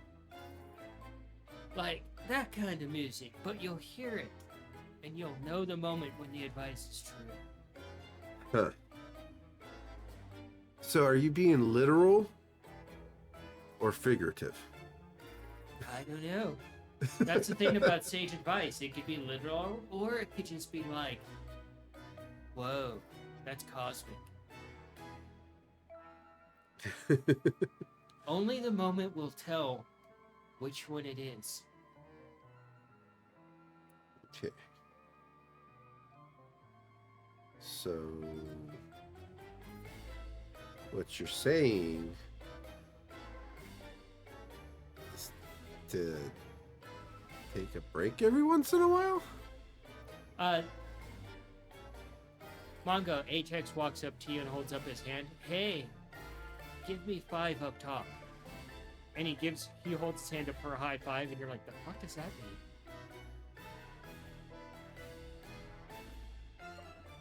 Reciprocate by putting my paw up. And he just gives you a high five. He's like, there you go.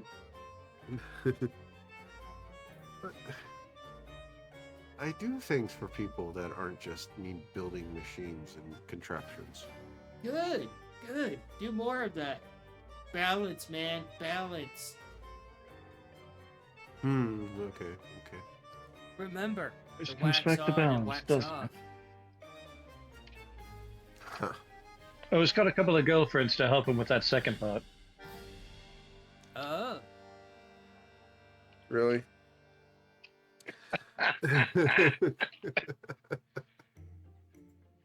It was right there, man. It was right there.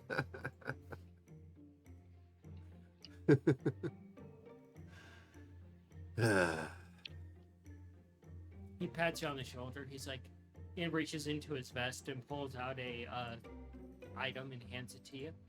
Like, if you ever need to contact me, like, I don't know, say some shit and hold this item and like, whatever. Do I have to dance? Nah, Don't but you hurt. gotta party hard.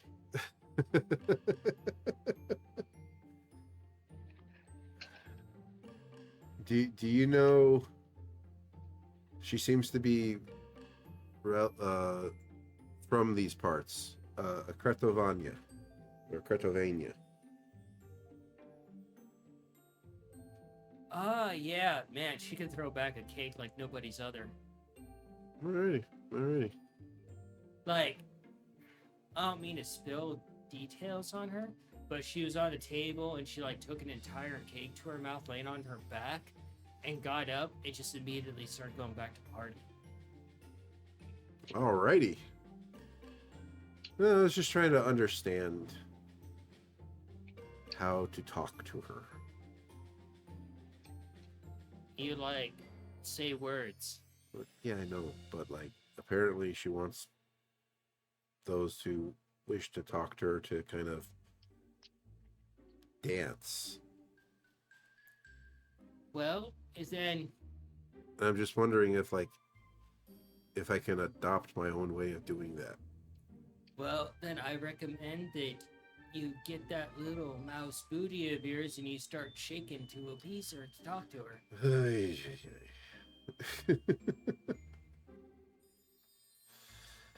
Okay. Nikolai, you've been shaking your ass most of your life. Just come to terms with it.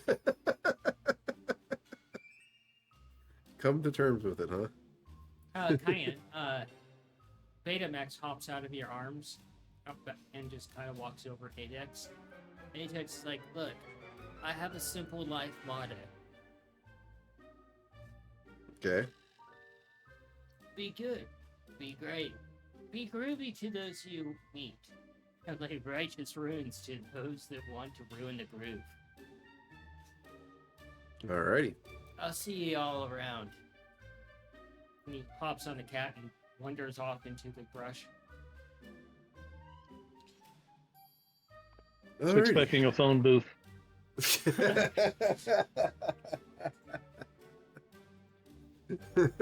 Mongo founds a god that he absolutely adores.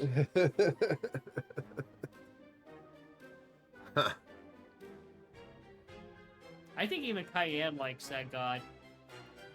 Mm-hmm. Well, that was interesting. Do you look at what they gave you? Yeah. Do an investigation. Alrighty.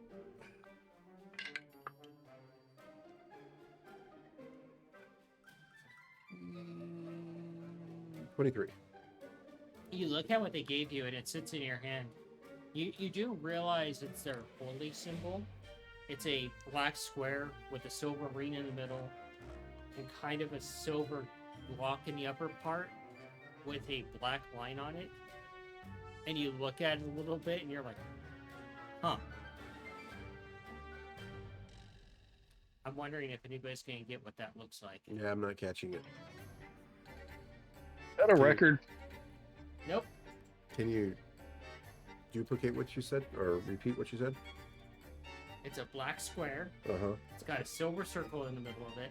Okay. A silver part along the top with a black line in it.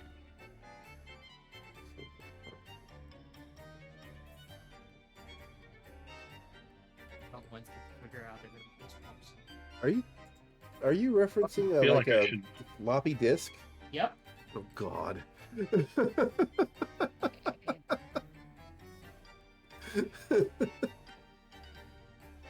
Oh my God. Really? Yeah. Should have fucking known better from somebody named 8-Track who rides a mount named Betamax. Yeah.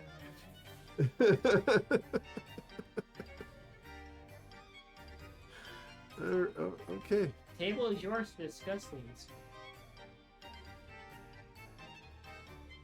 So that was weird. So Been what pretty chill to me. exactly in the fuck did you do? Well, I was looking around for these things that you described that I need to do the thing that I want to do, and lost track of where I was and where I went, where I came from, and heard some footsteps. So I decided to, okay, well, I have this spell called jump. I can jump up and, you know, kind of see who it was, see if it was like you or someone else or friend or foe. And well, I went way up high, and then I figured the only way I could slow myself down was to like use some of the recoil that the flamethrower does in my Reach Magicka, because apparently the Featherfall portion decided to not work. So yeah, and then he showed up. And then you showed up. And then you showed up. Well, the big falling thing was you. Okay, that makes sense. Yes. Yes. It was me. Apparently, I over concentrated on the jump spell. And I went way, way far up there. A couple hundred feet. For the chat, they bring up some very painful memories for all of us. Wow, I didn't know they made physical versions of the save icon. You're kidding us, right?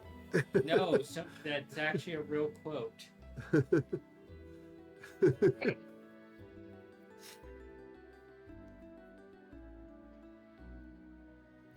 Oh boy. So yeah, that was an interesting game. Apparently he's been waiting for me to bumble into him. Took you Sounds so about long. right. I don't know. Like, if he wanted to talk to me, he could have just talked to me instead of waiting me for to almost do something to die. Well, near-death experiences have a tendency to open one's mind, so... Yeah, I suppose so.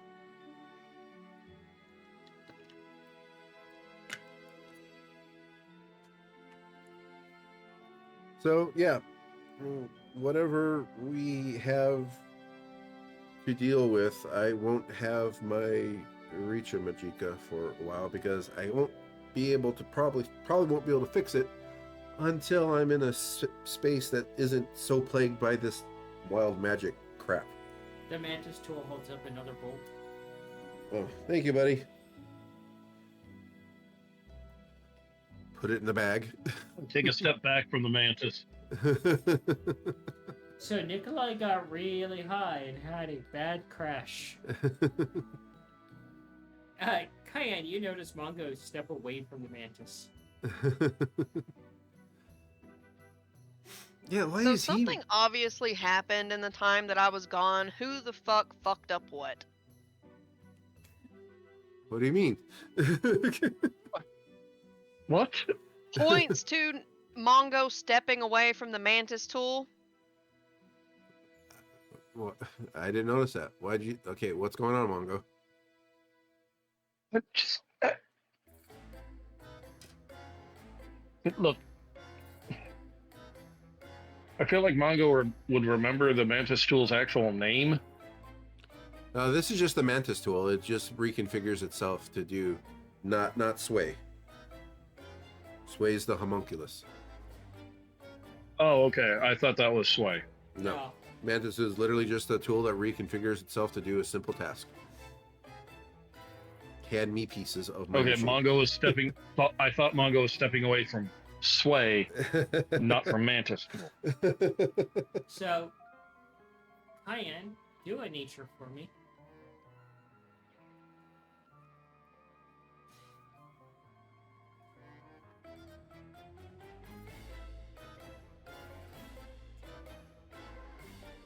That's a 26. As you're standing there, you look around a little bit, and you do see a nice, perfect spot to actually do something you guys haven't done in a while. Since you're out here in the wilds, you will be able to pick some of the berries that are in this grass and actually have a small picnic and just get a breather. Diane will start doing that. She needs something to do. There are various berries along this open field, and you're also like finding some wheat grass, essentially fey wheat grass. It's sickeningly sweet, but it's still wheat and oats. And you guys see Cayenne starting to just kind of forage a little bit.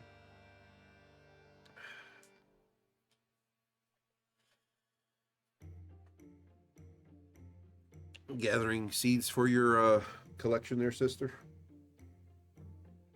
These on the list of things we gotta collect. Well, not just that, we don't really get any kind of fucking breather at any given point. So, figure we could sit our asses down, not have to do anything for a bit, and have a picnic. Huh. Because I'm fucking done with traumatizing shit for a little bit. I don't see too much of a And flaw I am in your thought. I am chomping at the fucking bit to absolutely ruin someone who I have their name. I don't remember the last time we did this. Exactly why I thought this would be a good idea. You guys really haven't done this since before you left originally. Yeah. The last time we did this, we were still living with Kotos, right?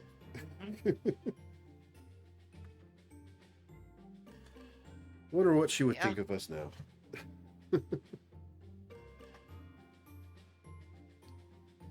Mongo, you I can have no idea. I think she would more or less. I wonder how she would react to knowing Osling exists. Oh, I'm pretty sure we'd wind up cleaning the school at least 5 or 6 times. I didn't catch that, Tom. I'm pretty sure we'd wind up cleaning the school at least 5 or 6 times.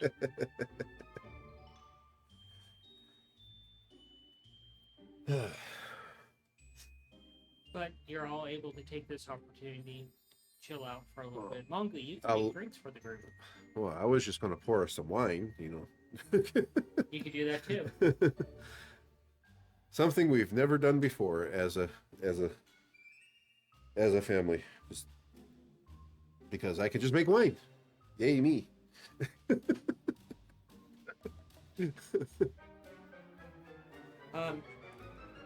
Cayenne, as you guys set up a camp on a large round stone, put down a blanket, start getting comfy.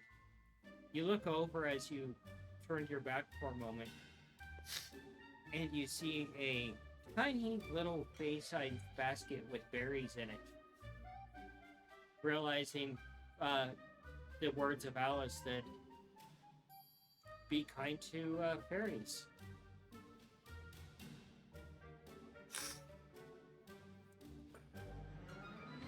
Definitely doing that. And your actions of yesterday of leaving a gift for them has come back to you. Aw.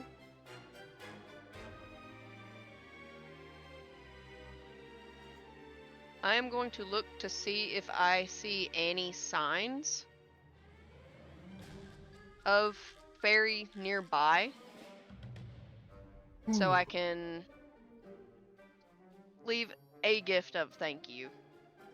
Do an investigation. Because I'm still foraging, so I still want to at least give a thanks for what I'm taking.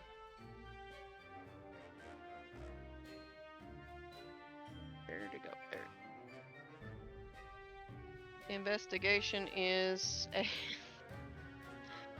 natural 20. Nice. You look around a little bit, and you pause as you push some grass away, and you see one of the Fae. And they look up at you, and they just wave gently at you. I'll wave back and say, and whisper, because I'm much larger. It's like, I'm sorry for disturbing you. I hope I didn't scare you.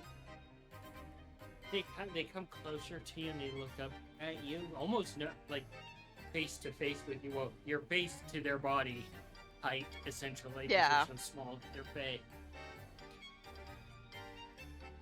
And they look up at you a little bit, and they write on a piece of parchment and hold it up to you because it's easier that way instead of like them yelling at you. And it simply says, "We know what you've done. Many generations thank you." Oh shit.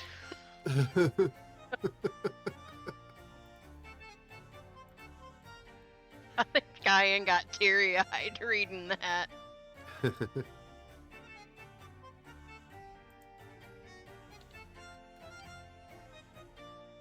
It was the right thing to do.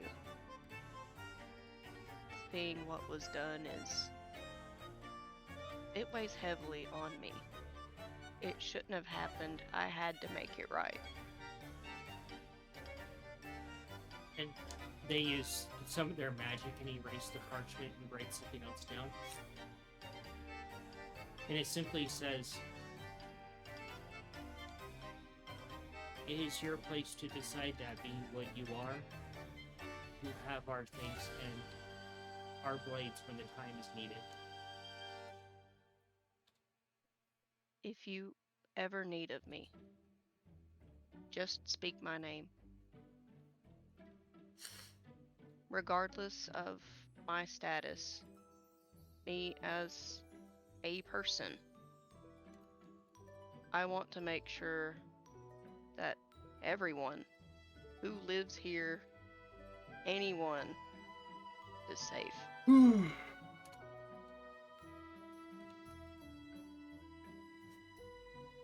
They smile at you, and they nod, and as you hear some noise behind you, Cayenne, and you go to look for it, you realize it's Mongo checking on you, and as you look back to where the Fae was, they're gone. It makes sense.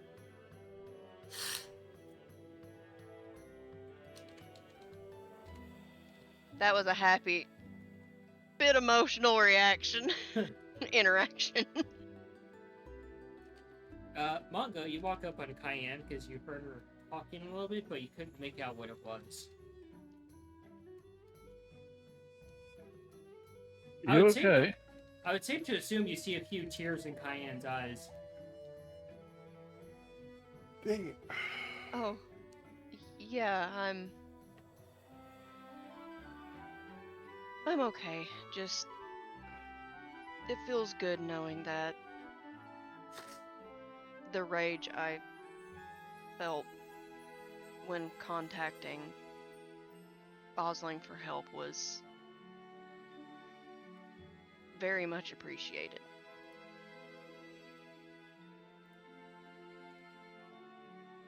Swosling appreciates when people get pissed off. It's more so that you remember what I said about the table in that room? The gruesome details I explained. Oh, yeah. Her harbingers, which I don't know if you or Nikolai have seen before. In my rage, thankfully they came, and one of them grounded me while the other walked the room as protection. Yeah, you never did explain. When the hell did she get harbingers? Harbingers, messengers, the term kind of flip-flops. It means different things to different deities, but she, just how, for example, how the Lady of Ravens will have her crows to send messages and to bring souls to her domain. Osling's harbingers do the same, but they also enact judgment too. On her behalf. Feeling the fucking terrifying. Cayenne would also know that the Cheshire is Alice's harbinger.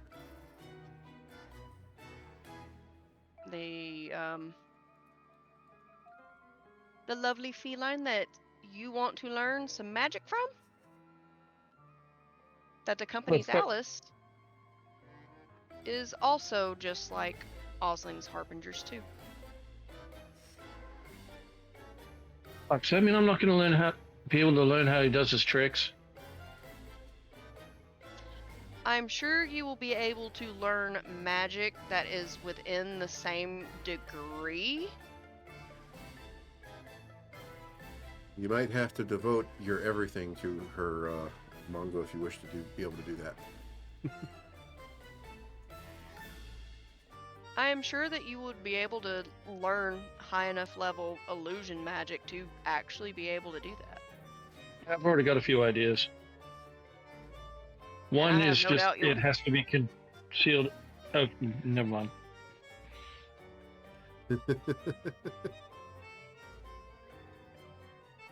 So then, what are your harbingers? Red and blue. God, is that red and blue? Or is it owlbears? Is it owlbears? Yeah. It wouldn't be owlbears. Or mushrooms. It wouldn't be the owlbears because that's Owlbear, the door god's MO. I actually... Hold on. I have one that you might actually agree with. I'm going to send to you in a message right now. Alright. I mean, your character started out as a spore druid, right? Yeah. So, I mean, that kind of makes sense. You know, I'm actually okay with that species being your harbinger.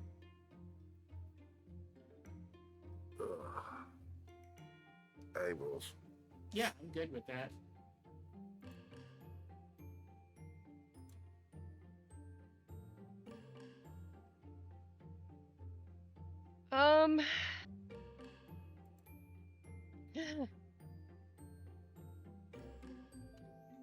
I don't know if they've ever met anything like this. And they've never really showed themselves, like, at all. You're not, at in-game context, you're not exactly sure. Cayenne's not sure what her harbinger is. And you really haven't tested the waters to find out.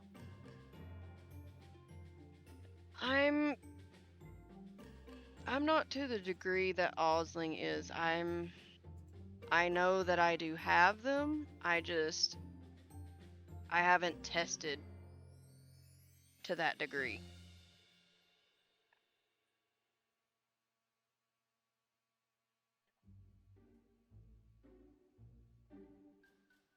That will take some time. And will bring some work along with it. that will most likely keep me preoccupied for a tiny stint away from y'all.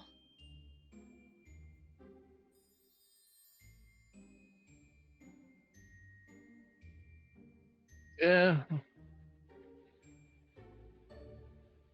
But I have no doubt in my mind that my harbingers will most definitely just, Fight.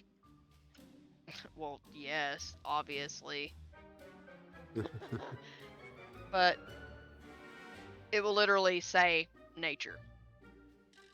Huh. Like, you see them, nature. Alrighty. What form they take, I'm completely unsure of.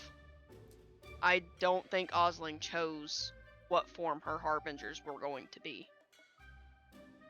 Hmm. Some deities, when they get a harbinger, they're sought out, or they just blip into existence. Huh. You hear this conversation as they make their way back to you, Nikolai. So, could they be those that decided to follow? You wouldn't actually know. It could be possible. Maybe. Interesting. I have no idea. I would really need to test the waters. But given where we are, this is not the place. No, probably not.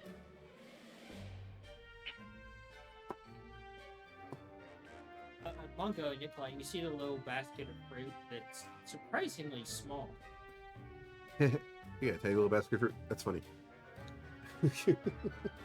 We probably could have come up with a Much bigger Bigger basket for one. you. Like I could have made one in just a couple minutes. This was a gift. From It was a who? gift as a thank you. From who?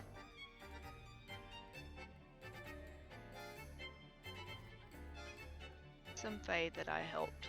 Oh, that was nice. Mm-hmm. Would they like a drink as I hand people glasses of wine? You know they wouldn't plan. They're very reclusive, especially of outsiders. These individuals are reclusive and wary of outsiders. Well, I'll let you guys know. More so. To explain better, it's more so wary of those not fae, if that makes sense. Sure. Well, It's in nothing case, personal, it's just yeah. Well, in case they're watching, I will leave a vial of wine for you to enjoy at your leisure. You know there's gonna be some really drunk fae later. oh, I know, and they deserve to have some merriment. I'm going to interject briefly here and grab the steering wheel. You're able to lead off Nikolai, just you and Nikolai. Well, Mongo would go along too before you settle down for your camp. And allow him to leave it at a ferry room.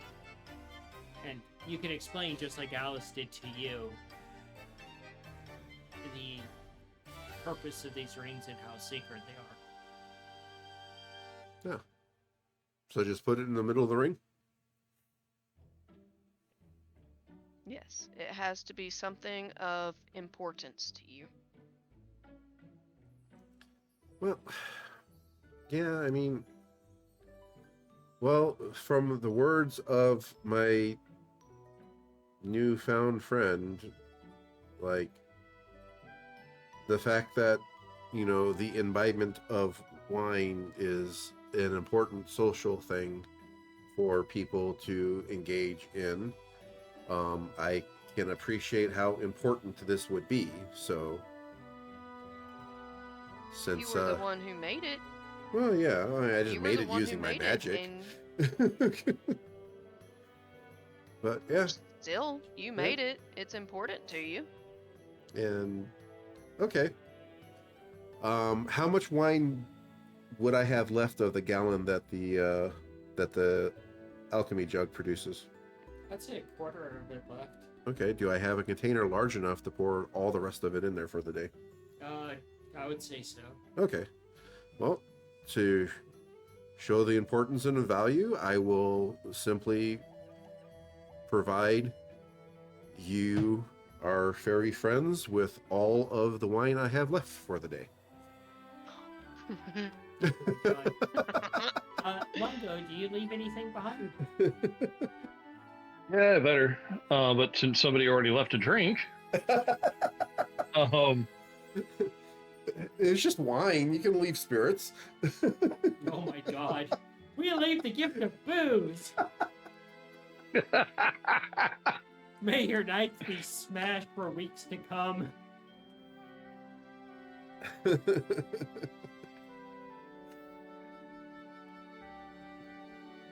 nope, gonna do worse.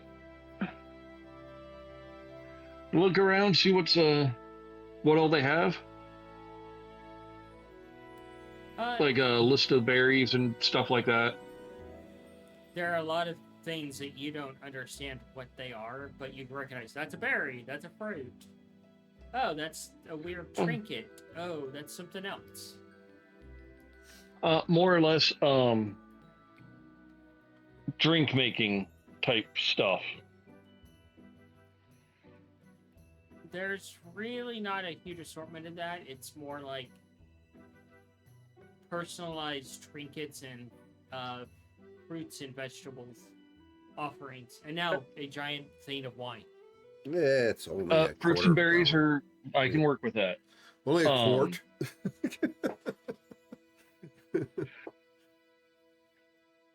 You'll see Mongo running around, trying a couple of different fruits and berries, and probably pop up and ask Cayenne, what the hell is this, and is it safe?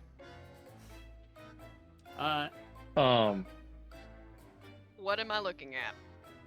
He's just going to pop up with a couple of different ones because he's trying to create a... you can do both versions, a mocktail and a cocktail out of what's here locally. And write the recipe down. You'd be able to do that, but one berry, cayenne, you're like, yeah, don't use that. It's a white berry, and if it's not distilled for a long period of time, it will basically give you permanent helium breath. That's pretty funny. Fucking tiny berry, that might just go subsonic. No, don't use that one. Because the reason why Mongo's doing this is because one, the whole drink making thing kind of shows creativity, which has always been very important to him, but also leaving something written. Well, you know, sangria The is written made word with has always wine been. and fruit. Yeah. All right, go ahead and roll. Yeah, I know, but I don't want to like tread on your thing. Well, that's all right. Go ahead and roll me a performance, Mongo. It was for them. It wasn't for me. So.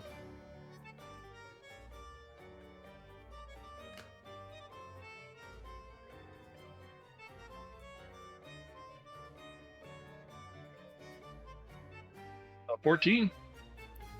It takes you a little 7 and time, 7. but you are able to create the cocktail and the mocktail, and I'm assuming you're leaving the instructions to make it as well. Oh yeah. Yeah, you're able to leave those things using the ingredients within the area.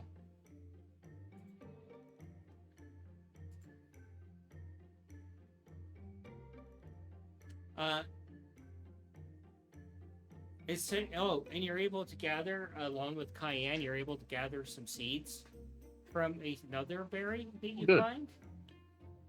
Mongo, you gather 6 of these berries. Cayenne, you get 9 of these seeds. And you know to take very good special precautions with these, as consuming one of these will basically act as a horse laxative. And the more you eat, the stronger the effect is. Alrighty. Oh dear God. Well, this will be perfect to make a drink out of when speaking to anyone from a certain empire. So first we're going to plague him with a sack of killer potatoes and then diarrhea wine. Oh no! If they want to have peace talks, we know for a fact that any peace talks with the Empire is not a peace talk. So what do you think the wine's going to be distilled with? Yes, A this is what special we brew give to just people for who them. don't give a shit. Because they're going to give shit. So, you guys are able to return back to the picnic area, settle in, kick up your feet for once, enjoy the actual scenery, and actually relax for a few moments before getting back to it. Take a breather, reminisce over things, and just chill. And that's where we will call it for the night.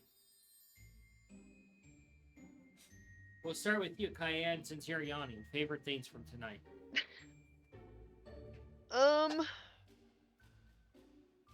There's a lot of things. Being able to finally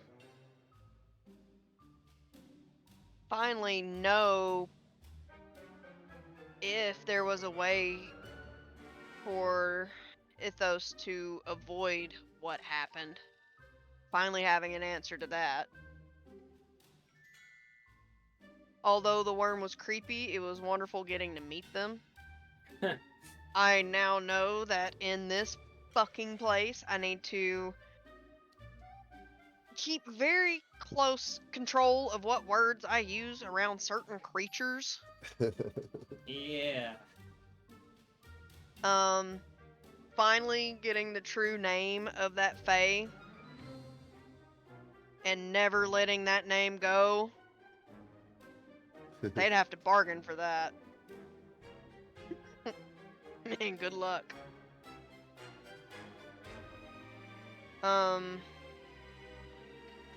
Being able to have that girls' day with Alice and learning a little bit more about the time period she came from and how things were different.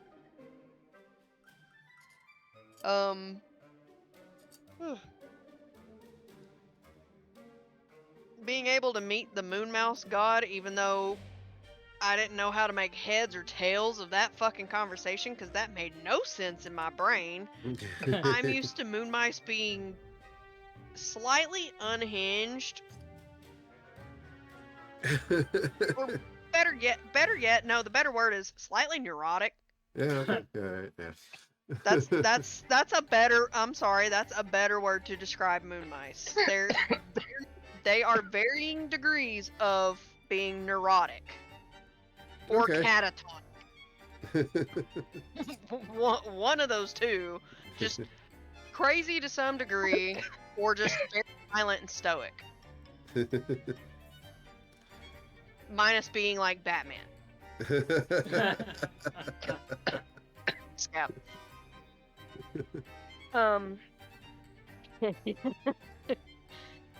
It was really nice having a decent interaction with an owlbear this time, but that's still fucking terrifying. Nothing makes this party sweat more than an owlbear showing up. The fact I was able to talk Alice down from using a Vorpal blade based on a fucking answer to a question. The fact that her power actually affects Cayenne to some degrees is pretty cool. There was just so much good tonight. I can't like pinpoint just one. The fairy ring getting like confirmation actually knowing that what I did in that treehouse of horrors, knowing that in my rage praying to my sister, that I actually did something good and I was being thanked for it. It was good hearing that, even after it was just giving the giving the face something to giggle about. That was pretty good. And the roses. That was, if I had left something at this second ring that I showed Nikolai and Mongo, I would have left one of the rose bulbs there. Okay. Because that would have been important to me, because first bouquet Cayenne's ever gotten. And it is nature related. It's important to Cayenne because it's from her hubby.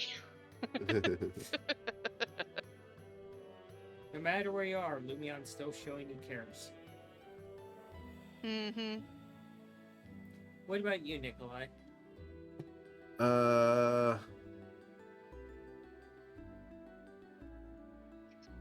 Let's see here. There's a few things. I would say probably the first thing that comes to mind is revealing to Cayenne the intellectual need for the dormouse to know more of forests and stuff like that, so that she can create more interesting forests. That was nice to how that kind of just came together.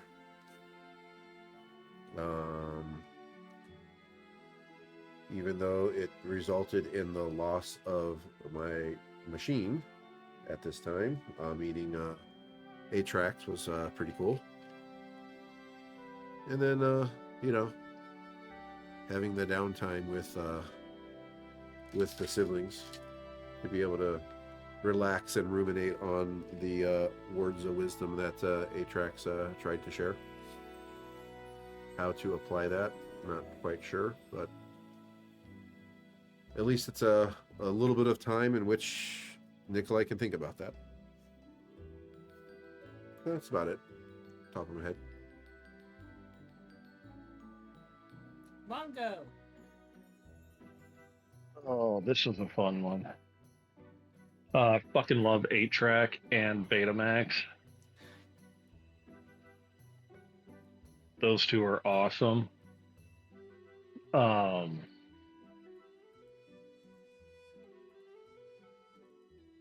And the Leave an Offering for a Fairy was really cool. Yeah. I will share one thing, and I don't mean to bring up tears for people, but I kind of made Betamax immortalized in this game, and their appearance is based off of Sweetie. Yeah. Yeah. Lost the Sweetie Cat last week. Go ahead, Tom. Yep. Yeah. Mongo's little meltdown about how fucking gods work. That was pretty funny.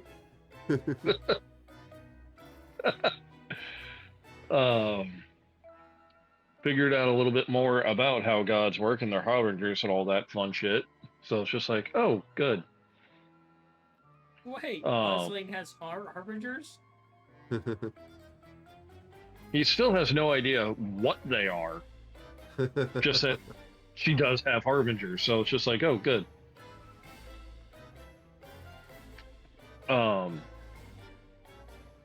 Getting to listen to what the two gods got up to, that was fun. That worm is fucking terrifying.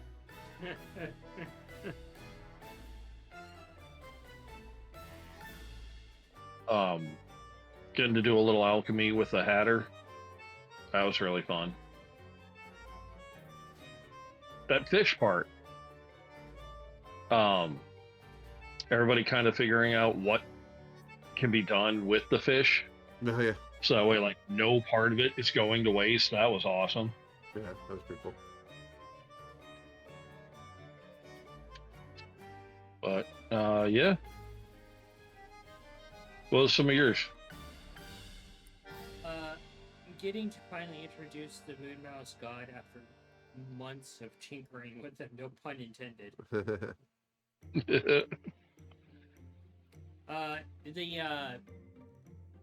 Hey, here's what Cayenne did while she was away, and the time she spent with Alice away, and the fact that she did leave a note behind, but Alice's screw had hid the note in a horrific thing that had to be burnt. Manga still has a piece of that. So he may have the note. Oh no.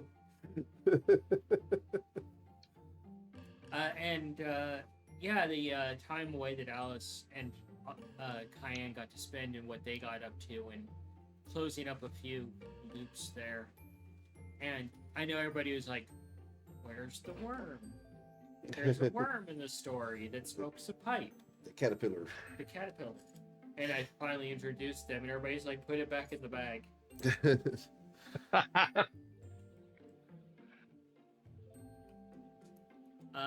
Mongo, just, being Mongo and his rant about gods, like, he's at wit's end in the Feywilds of shit happening. Yeah. Like, he's just like, I'm in a foreign land, everything is fucked up, and I just want to go home.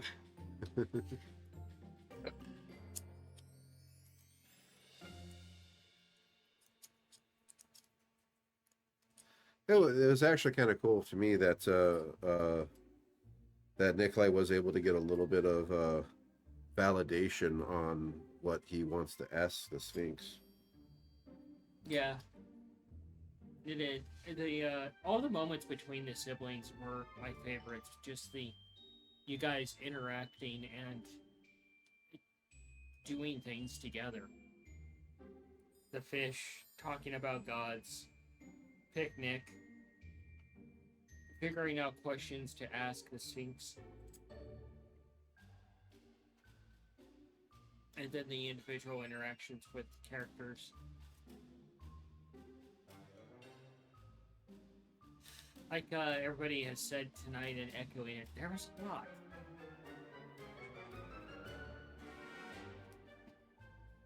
But, yeah. That will do for Biddy's drawing. What's that? Biddy's drawing. Oh my god. Yeah. The GM save as to why Ace wasn't with Nikolai. Yeah.